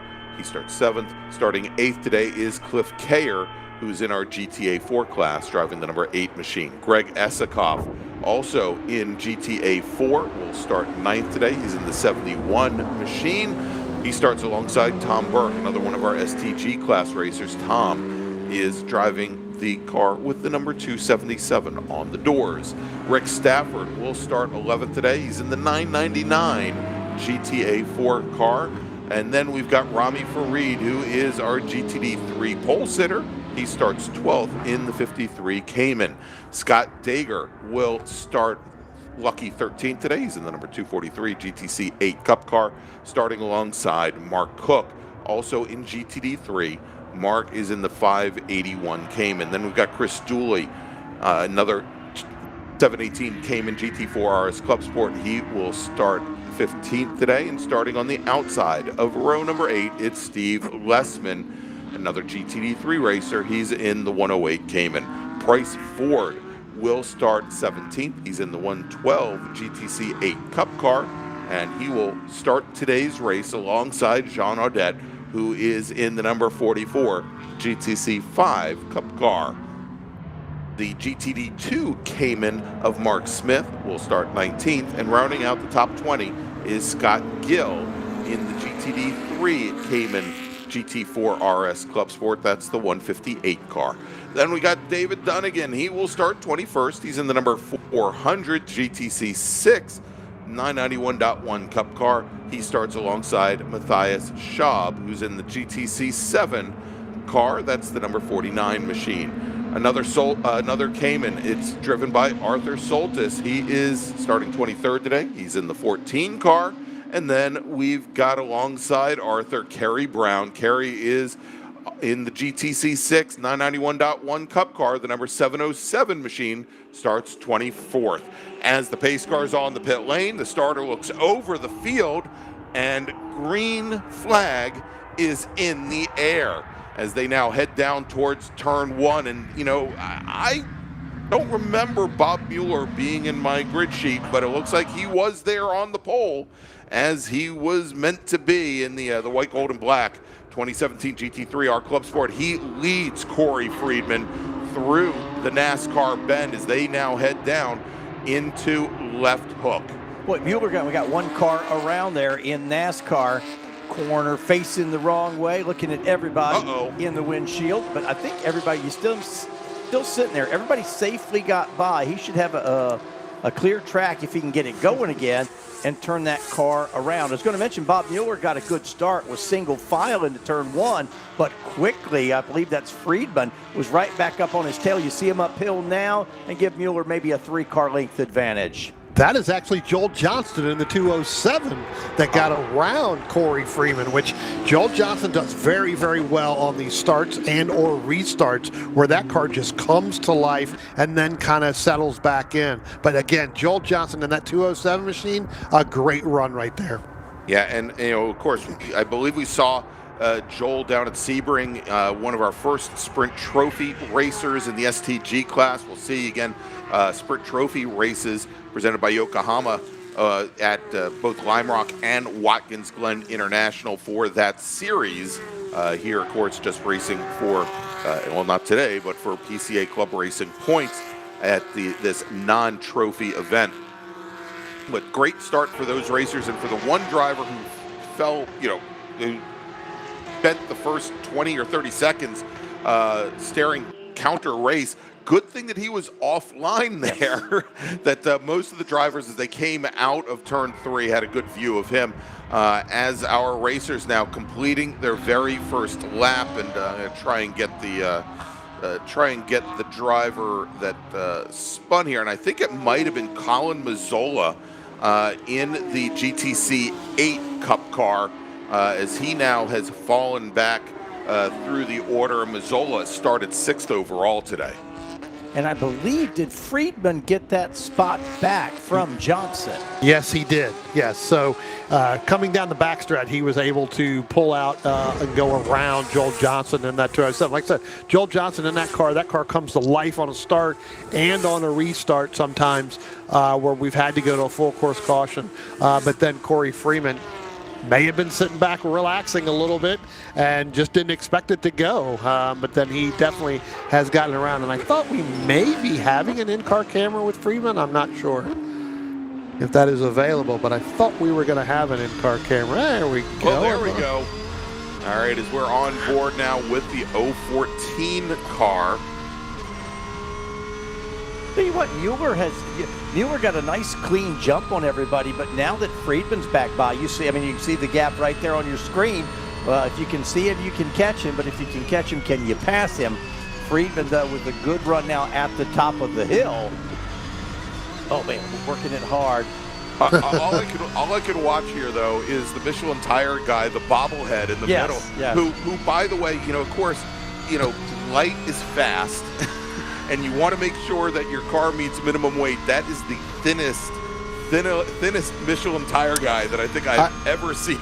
I was going to say, somebody's been eating a lot of salads and on GLP-1, right? He's doing a lot of GLP-1. One of the things I noticed from this camera shot here, real quick, we can talk about it, is watch the feet of Corey Freeman, right? So, and Greg, we've talked about this, thousands and thousands of times. When you go down a long straightaway like that, before you get into a hard braking corner, just reach over there and touch touch that brake pedal a little bit, to get those pads are back in.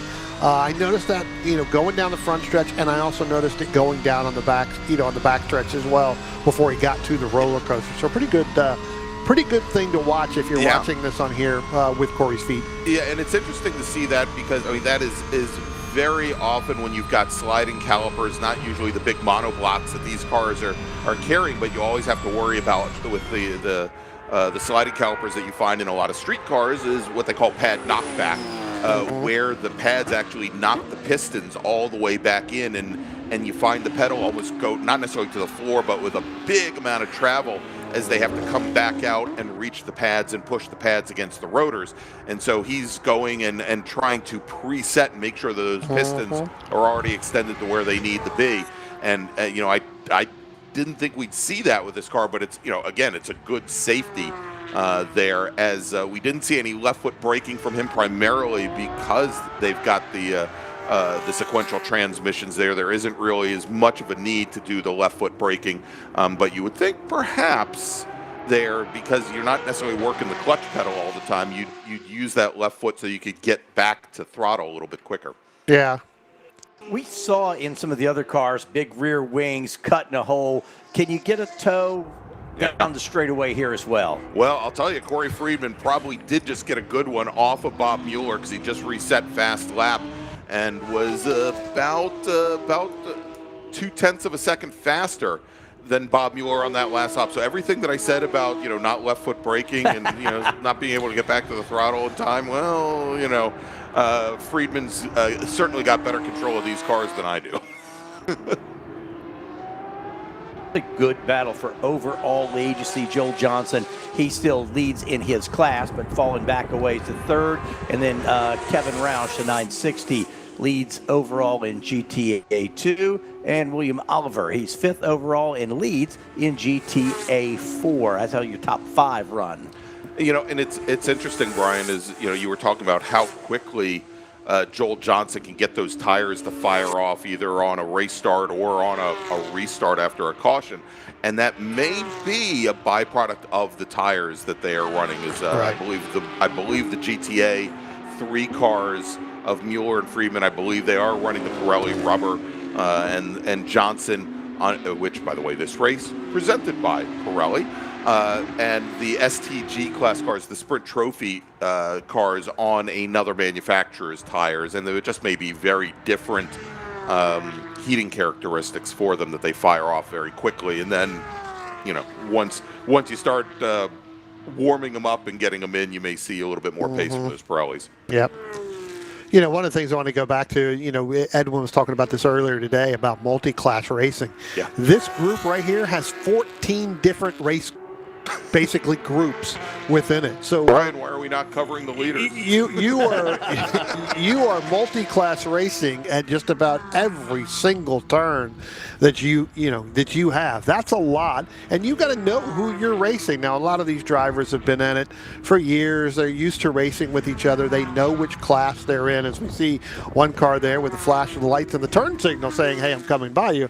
But this is what multi-class racing is all about. When you have 14 different classes within this group, and they're all pretty much, kind of together, right? I know it may look like they're spread out, but they're really not for the classes that's involved here.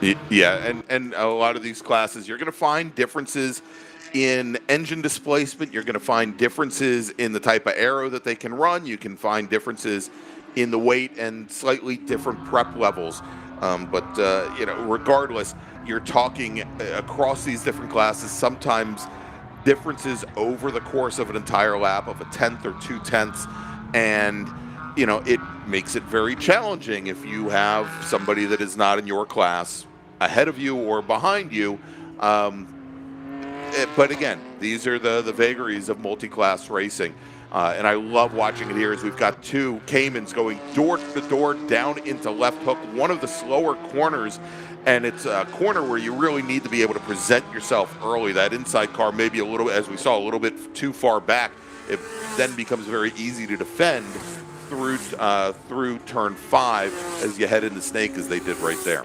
Another thing that has changed, if you've been with the broadcast all afternoon, you've seen the skies. We're now fully overcast, so that's going to play into tires a little bit more as well. If we have a full course and a restart, that would benefit somebody like Brian was saying with Joel Johnson or something. So totally different racetrack now, full overcast. We'll stay dry for the rest of the afternoon. No worry there, but just track temperature has changed greatly this afternoon. All right, so as we look here in STG, Joel Johnson has opened up about 9 seconds on Frank Vitello. Over in GTC 8, Price Ford has now a 45-second advantage over Colin Mazzola. Again, Mazzola was the driver, had those issues on the very first lap, and that pretty much sealed the deal early on. Those are the only two racers in GTC 8, as Topher Everett and Scott Diger did not take the green. Over in GTA 4, William Oliver with 6 seconds on Cliff Kayer, another 5 back to Greg Isikoff. Let's see, over in GTD 3, Rami Farid now. Let's see if we can catch up with our Caymans, Brian, as Farid, who's in I think the blue and orange 53, and Mark Cook in a white Cayman. Those are the newer GT4 RS Club Sports. They were, the last time I saw them go by, probably about a car length and a half separating them.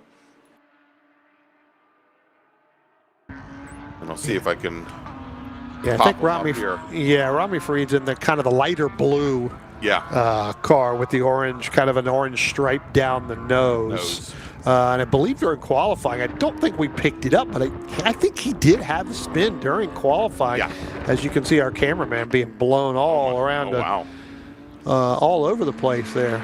We have to make sure he's tied down and strapped down to the... Yeah, I thought it was just me. Well, so Farid and Cook were close. Last lap, less than 3/4 of a second. So we had one car coming down pit road. Bob Mueller looks like it. Bob Mueller calling it an early day here. Yeah, so. coming down the pit lane. Yep. Not sure if Bob Mueller's going to happy hour early or not realizing. I mean, unless there is a problem, you know. All right, real quick, Rami Farid now heading to the start-finish line. It looks like he's now opened up. Here he comes. There's Farid. Right behind him, that's Mark Cook in the white number 581. So Farid now is in the last lap opened up about 7-8 car lengths.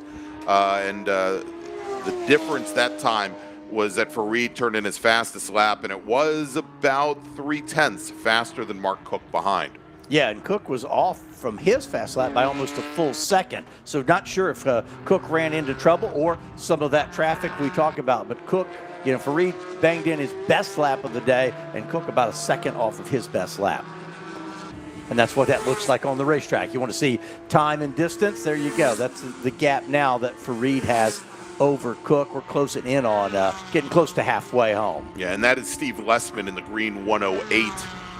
Now about another 15, more than 15 car lengths back now, as it looks like he didn't get a good run out of turn 5 and through Snake. Maybe Mark Cook should have paid attention in math class for time over distance. Maybe. Quite possibly. Oh my gosh. So that'll hand the overall lead now over to Corey Friedman in the 014 car. In fact, Corey just goes by, puts another lap on the board. Joel Johnson in the 207 car now runs in overall second spot. And we go back on with Corey Friedman. We ride with your overall leader here a little bit halfway through this event. Here he comes back towards NASCAR. That left-hander. That's a great place to stand on that deck right there and watch racing. But that's Friedman now, who's opened up a big sizable gap back to Joel Johnson in the battle for overall lead. As our producer Brendan has named the bobblehead, the real name for the Michelin tire guy is Babindum. He's named him Bobble Bendum. I'm just wondering, the way that looks there, though, gentlemen, is that every time he hits the corner just right, the head goes like shaking yes. So he's probably watching that going, okay, I hit that right because the bobblehead said I did, because it's bobbing up and down, Yeah, which is as long as it's not side to side, right? Yeah, but the funny thing is that Corey's head seems to do the exact same thing. That's what I'm saying. Time. Yeah. Again, there he is, shaking yes. You got through the oak tree just fine here. Again, as long as the bobblehead's not going side to side, then I think it's a pretty decent run as he adjusts his belts. And there's the foot. There's the left front brake just to get those pads in there. And then he slams it with the right foot. And I also noticed, Greg, he turns his foot sideways so that his heel kind of does that heel toe just a little bit, where in certain parts of the racetrack, he is getting back on the throttle a little bit more or a little sooner with that heel. Yeah. So it's not a full throttle push down, but it is with a little bit of heel to keep that RPMs going. There you see the testing of the braking one more time.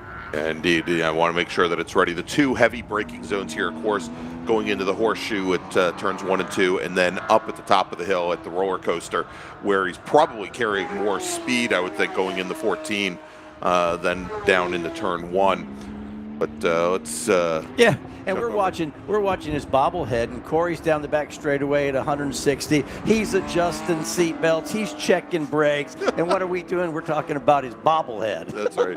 That reminds me of my good friend Tristan Herbert actually changing the position of his replaceable steering wheel, removable steering wheel on the back straight of Road Atlanta at about 125 miles an hour. Anyway, a little safer to tighten up your belts and to take your steering wheel off at something over 100 miles an hour. I would tend to agree. Yeah. All right, as we look here, is a little bit back behind Friedman. Now he's opened up almost 20 seconds. Again, on Joel Johnson, he's opened up 20 seconds, but the next GTA 3 car quite a bit further behind. That fight between Rami Farid now and Mark Cook, so Steve Lessman now has moved around Mark Cook. So, we saw that fight kind of opening up and maybe where maybe where Cook was starting to come off the pace just a little bit. Steve Lessman has now moved up into second in class and has put almost 6 seconds between he and Mark Cook. So big changes there as Cook has lost almost 15 seconds, or about 12 seconds to our class leader here in just the last few laps. In GTA 4, Oliver has almost 9 seconds on Cliff Kayer. And in GTD 2, another battle of the multiple club sports, Ryan Chakowski with a little bit less than 2 seconds on Tyler Hoffman, although Hoffman just ran his fastest lap of the race.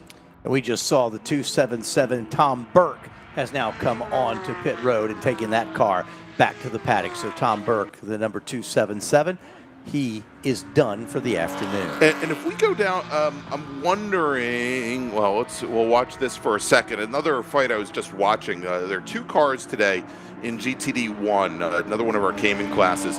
Jimmy Martin, who's in a white GT4 Club Sport, and then Doug Eisenbrown in a blue and orange one. I think they're probably coming towards turn 5 now, most likely.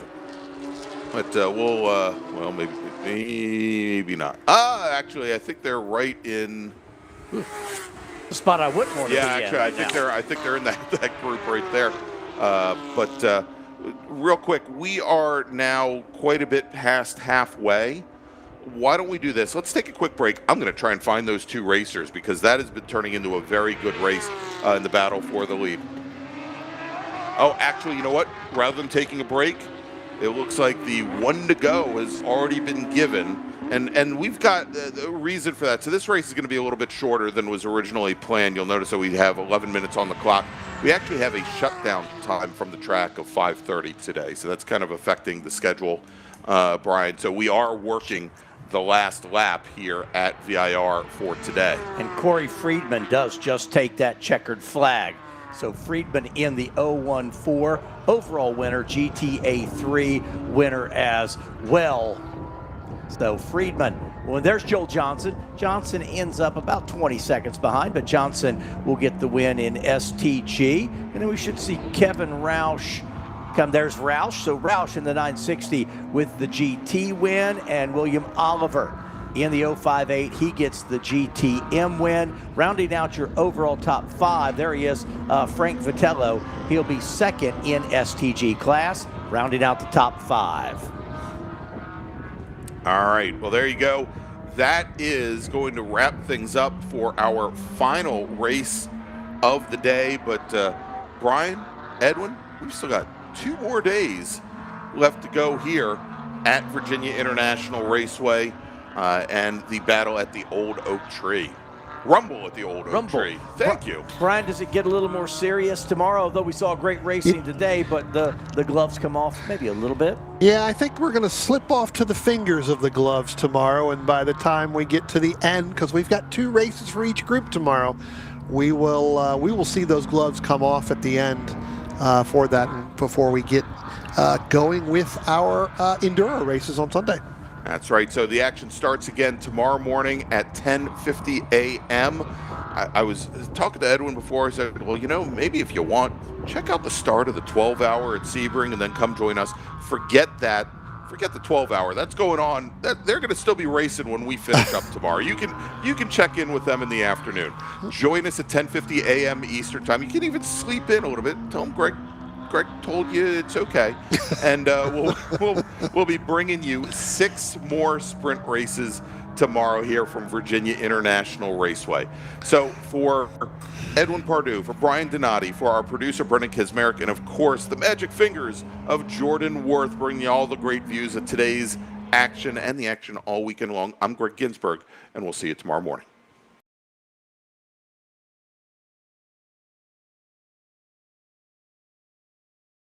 Pirelli and Porsche have been a winning combination around the racing world for years. Pirelli is proud to bring that relationship to PCA Club Racing yet again in 2025. Make sure to see the guys from Frisbee and find the right Pirelli tire for your vehicle, or check them out on the web at frisbeeracetire.com. Pirelli powers nothing without control. When you pack up from the Raceway and head home on the highway, remember that the engineering excellence Michelin strives for in racing is applicable to our passenger and light truck tires too. Michelin is proud to continue its national sponsorship of Porsche Club of America and Club Racing. Michelin, because so much is riding on your tires. Looking to decrease lap times on the track without an engine overhaul? GT Racing has a wide range of fiberglass and carbon fiber body panels, along with European racing headers, exhaust systems to lighten your car and accelerate all the potential horsepower of your engine. Time for a change? Convert your 944 into a turbo or a 924 GT, or your 911 to a 911 RS, RSR, or 935. Talk with Joel at GT Racing. He'll help you choose the winning combination of lightweight Porsche parts and header systems to set you on the right track. GT Racing is your one-stop shop for your Porsche needs.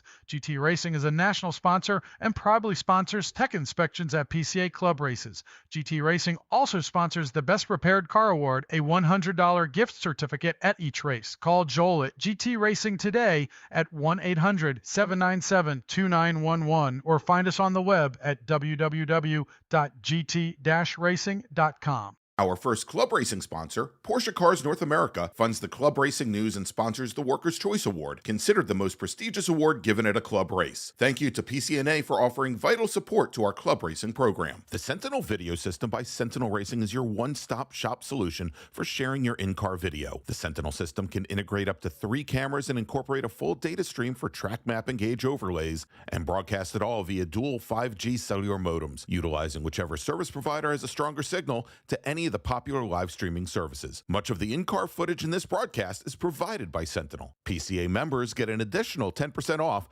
Contact Sentinel today through their website, sentinel.racing.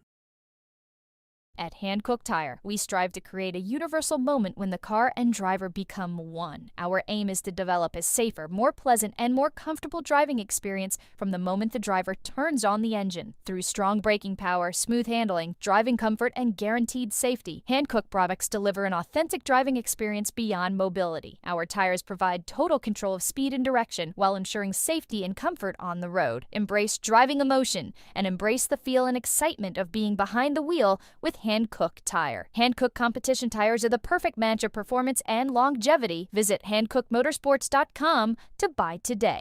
OG Racing has been a national sponsor of PCA Club Racing since 1998. Headquartered in Sterling, Virginia, and staffed by PCA members and club racers, OG Racing has always carried the industry's best in racing safety equipment and performance parts. The best products from manufacturers like Sparco, OMP, Alpine Stars, helmets from Bell, Stilo, Rue, brake pads from Performance Friction, Paget and Hawk, just to name a few, and are always in stock and ready to ship from their 12,000 square foot warehouse. Give OG Racing a call or visit them at www.ogracing.com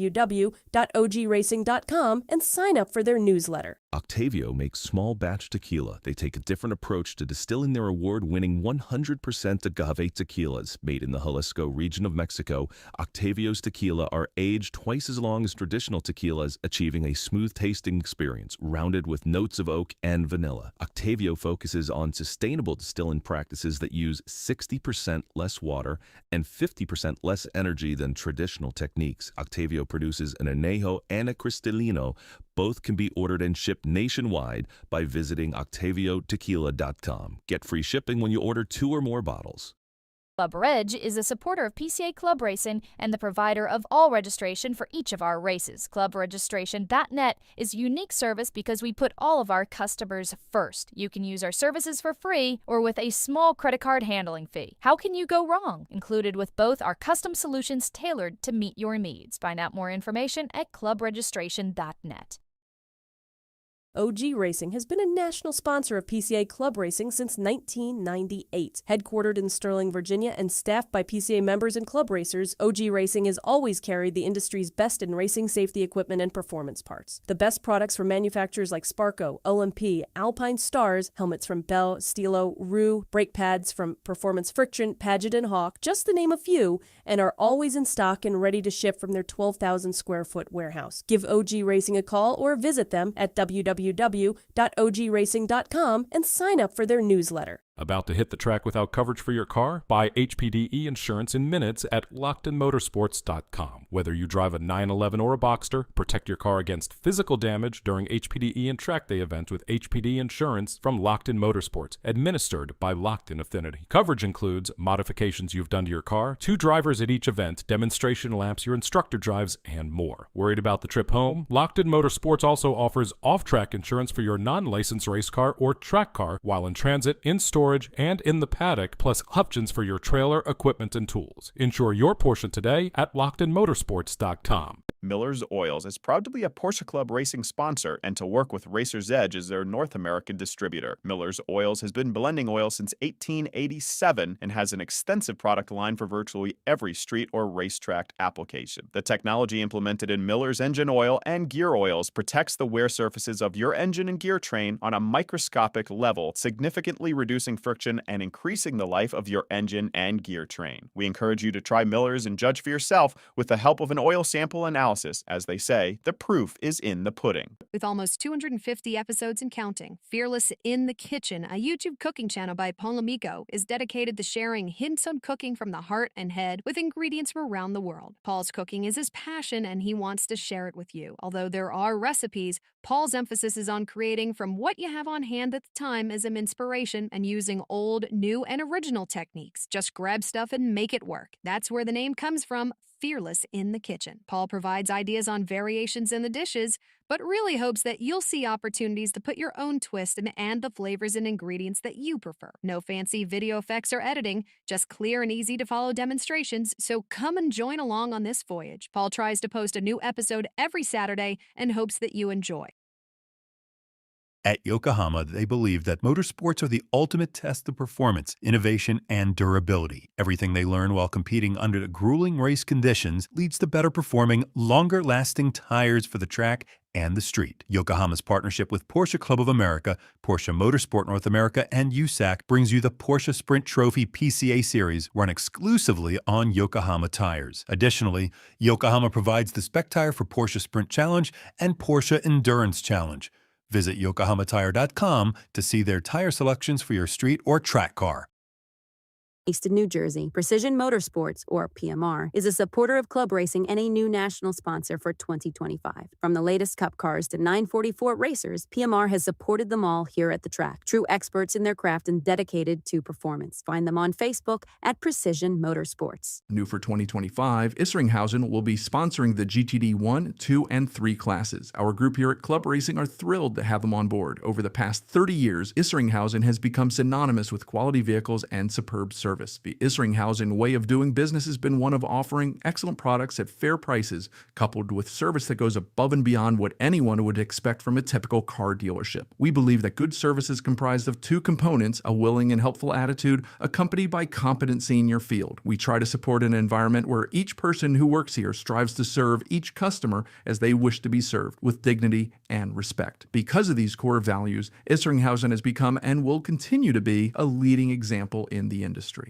One of our latest partners, Track Day Tire, is happy to be supporting Club Racing through their Toyo, Hoosier, and Michelin tires. Use the code PCACR for a discount at checkout. The TrackDayTire.com team is passionate about helping our customers extract the highest level of performance from their vehicles on the track. Decades of on-track experience has taught us purpose-designed track-use tires are arguably the single most important vehicle component that influences driver confidence to obtain maximum vehicle performance. Making it easier for our fellow Track Day enthusiasts to obtain confidence-inspiring tires is our goal. We look forward to providing you access to the best prices and customer support in the industry. A household name in U.S. road racing for nearly 25 years, Toyo Tires has forged a reputation for winning, performance, and consistency. From the company's legendary Proxys RA1 to the 2-groove Proxys RR, they have a history of getting drivers to the winner's circle. Their quality and performance extends beyond the track, offering owners a full line of premium tires for coupes to Cayennes. They are proud to build many of the tires right here in the United States at their state-of-the-art factory in Bartow County, Georgia. We thank them for their support of Porsche Club of America through Club Racing and the High Performance Driver Education Program. Be sure to check out their contingency program if you race SP1 or Spec Boxster. To learn more about the full line of Toyo tires, visit www.toyotires.com. Stable Energies takes pride in offering racers the very best in motorsport performance and safety equipment since 1978. Owner Bob Kikasik has been a PCA member for over 35 years and started club racing with PCA during its very first season. Located in northern New Jersey, Stable Energies stocks a wide variety of racing gear and motorsport products from top-quality brands like O&P, Alpine Stars, Bell, Hans, Schroth, Paget, and Bray Kraus. Stable Energies is a master distributor for Recaro and the U.S. importer for safety devices roll cages, as well as the Eastern U.S. distributor for RSS Porsche performance parts. You can shop with Stable Energies on their website, stableenergies.com. You can call and speak to a knowledgeable salesperson. They're happy to answer any of your questions. Or you can have one-on-one personal attention at their retail location just 10 minutes from New York City. PCA members receive special deals, so be sure to mention PCA Club Racing. Whether your fire system needs to be serviced, you need advice about a new race seater radio system, or you want to try on the coolest looking new driver suits, Stable Energies has yet covered. Motion Control Suspension, or MCS, has proven to be the evolution of premium motorsports damper systems. Their team is continuously developing and refining damper technology that is vastly different from other manufacturers, developed through hands-on involvement in GT and touring car racing. While their roots are in the highest levels of professional sports car racing, their products excel in all environments, from enthusiastic street driving to autocross track days to club racing and far beyond. MCS is much more than just a great product. They have many years of practical racing experience both on and off the track, extensive knowledge of vehicle dynamics, and an understanding of driver expectations and needs. MCS is proud to be a sponsor of Porsche Club Racing and invites you to lean on their expertise for setup support and consultation. Join hundreds of PCA members on the 4th annual Treffin at Sea and the 5th event cruise with Princess Cruises, Saturday, September 19th through Friday, September 25th. The cruise sails from Vancouver, Canada down to Los Angeles with stops in San Francisco and Santa Barbara. There will be special entertainment, Porsche celebrity appearances, seminars, competitions, dinners, and the highly anticipated Porsche Diecast Concourse at Sea. To learn more and register, visit PCA.org and click on the Events tab. After a 14-year hiatus, PCA Club Racing returns to the Pacific Northwest. Oregon region is co-hosting the Rose Cup with Friends of PIR to bring Porsche racing back to Portland International Raceway. The 65th anniversary Rose Cup races will be held on July 11th and 12th, part of the West Coast Series. This 2-mile track is known for its challenging mix of fast sweepers and tight technical sections, particularly the infield. PIR has hosted premier events like IndyCar, kart, and Formula E. The event offers PCA Club racers an excellent opportunity to add a new track to the racing schedule. Registration opens May 25th at clubregistration.net. PCA Club Racing hits the Michelin Raceway Road Atlanta, where the Peach State region will be hosting Race Weekend April 10th through 12th. The 2.5-mile circuit opened in 1970 and has been the host to thousands of pro race series, including ALMS, IMSA, NASCAR, Trans Am Rally World Challenge, and more. Racers will get 3 sprint races and 1 enduro, earning point for the national championship. Eligible cars will also earn points for the Club Sports Series and the Triple Trofeo Championships. Non-racers can participate in HPDE sessions for solo drivers of all skill levels, and all marks are welcome. Head to clubregistration.net to sign up today. Maverick Region PCA is excited to announce their Eagles Canyon 1 Club race on May 16th and 17th. They'll be racing the counterclockwise 2.7-mile course with 15 turns at over 200 feet of elevation change. All races have points towards the PCA National and Mid-America Championships. Expect 2 practices, qualifying, and a 30-minute sprint race on Saturday, and 2 additional sprint races on Sunday, one 30 minutes and one 40 minutes long. Podium-winning trophies for class races with a 4+ car count, and additional awards will be presented at the Saturday evening banquet at the Over the Top Bar and Grill at Eagles Canyon Raceway. Registration opens March 30th at clubregistration.net. If you're a PCA racer, Watkins Glen has got to be on your bucket list of tracks to drive. If you've driven it before, don't miss this chance to come back, improve your times, and win on this track where great racers such as Jack Brabham, Sterling Moss, and Dan Gurney found glory. Maybe it's the sheer joy of racing on this superb, well-maintained track with its thrilling elevation changes, or imagining they're running with Mario Andretti, Jackie Ickx, or Derek Bell that brings out racers from all over the USA and Canada to make the Clash at the Glen one of the largest latest on the PCA Club Racing circuit. Join us from July 10th through 12th and bring your friends. PCA members are welcome to attend and perhaps consider how they may make the transition from driver education to club racing. The fun-filled weekend will include 3 sprint races and a 65-minute endurance race, along with an advanced low DE run group. Registration opens May 25th on clubregistration.net.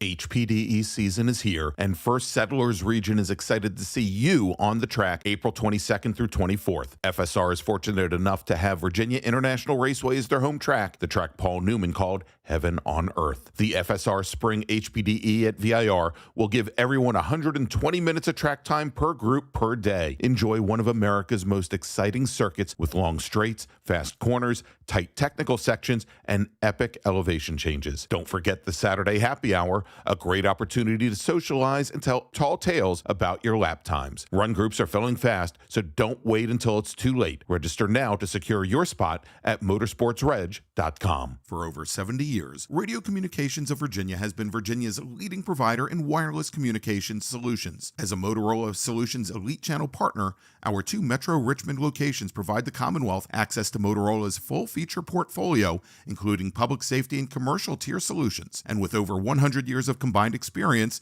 we've partnered with many manufacturers on unique communication solutions. Since 1954, we've been ready to take care of our clients as soon as they walk through our doors. Visit RCV's locations in Glen Allen or North Chesterfield, or view our full product lineup at rcvinc.com today.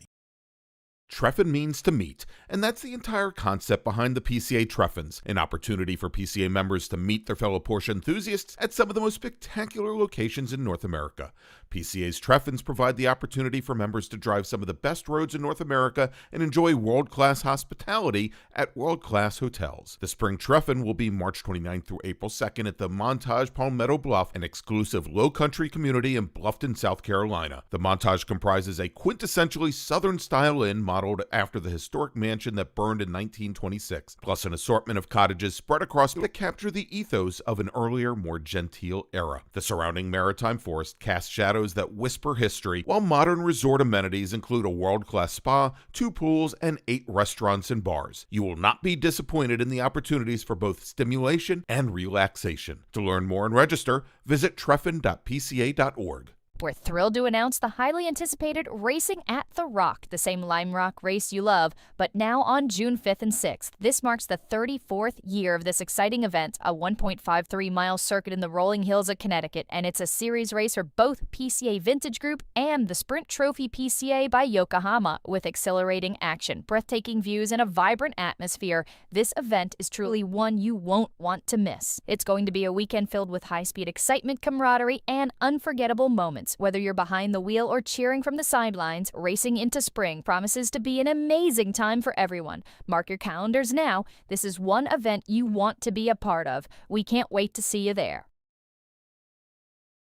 Porsche South Point is the premier Porsche destination in the Research Triangle, and the numbers back that up. They've earned the prestigious Porsche Premier Dealer designation for 9 consecutive years and hold the rare distinction of being both an official Porsche Certified Classic Partner and a Manthe Certified Porsche dealer. They're also the highest volume new car and certified pre-owned Porsche dealer in the Triangle, and have ranked in the top 10 dealerships in the nation for online reputation for 7 straight years. Porsche South Point is proud to be a part of the Hendrick Automotive Group, the #1 dealership group in America by reputation, and that commitment to excellence extends to how they treat their people, having been recognized by Automotive News as one of the best dealerships to work for. Whether you're shopping for a new 911, a classic restoration, or a track-ready build, Porsche South Point recently completed a full interior renovation that makes every visit live up to the Porsche experience. View their used inventory or build a new car today at southpoint.porsche.com. Experience the ultimate celebration of Porsche passion at the annual PCA Parade. The week-long extravaganza, held June 14th through the 20th, is a must-attend event for Porsche enthusiasts of all ages, offering a perfect blend of social, competitive, and educational activities. From the Concours d'Elegance to the Autocross to the tech sessions, banquets, and social events, there's something for everyone. Whether you're a seasoned collector, a weekend racer, or simply love the brand, the PCA Parade is your chance to immerse yourself in a community that shares your passion. Parade returns to Lake Placid this year. The site of both the 1932 and 1980 Winter Olympics, Lake Placid also hosted Parade in 1994. Whether you're polishing your car for the concours, or taking on an autocross course, or joining a scenic driving tour, the PCA Parade promises memories that will last a lifetime. Secure your spot today and join us for a week of excitement, connection, and all things Porsche. To learn more and register, please visit PorscheParade.org. Upper Canada Region is proud to host the 29th Annual Can-Am Challenge Club Race at historic Mosport Raceway in Bowmanville, Ontario, Canada, Friday, May 1st through 3rd. Described by Juan Pablo Montoya as one of the most challenging tracks in the world with its elevation changes and blind corners, it's the fastest track IMSA races on. Another racer described the speed and elevation changes like landing on an aircraft carrier, the perfect high-speed track for any car. Get in gear and set a reminder in clubregistration.net. Registration opens March 16th. The UCR team is ready to answer all of your questions from border crossing to the best accommodations to help you plan your trip to our amazing track. Email us at club-race@pcaucr.org or visit www.pcaucr.club/race. Porsche Virginia Beach is a family-owned business that has been serving the automotive needs of the Hampton Roads area of Virginia since 1964. They started as an import car dealer selling European sports cars from England and Italy, and in 1974 they added the Porsche mark to their family of vehicles. Their passion for driving and the sporting aspect of driving is perfectly reflected in each and every Porsche they sell. Their commitment to client satisfaction and ownership experience is the cornerstone of their years-long success. You are invited to experience this firsthand at Porsche Virginia Beach. Stop by in person or visit online at PorscheVirginiaBeach.com.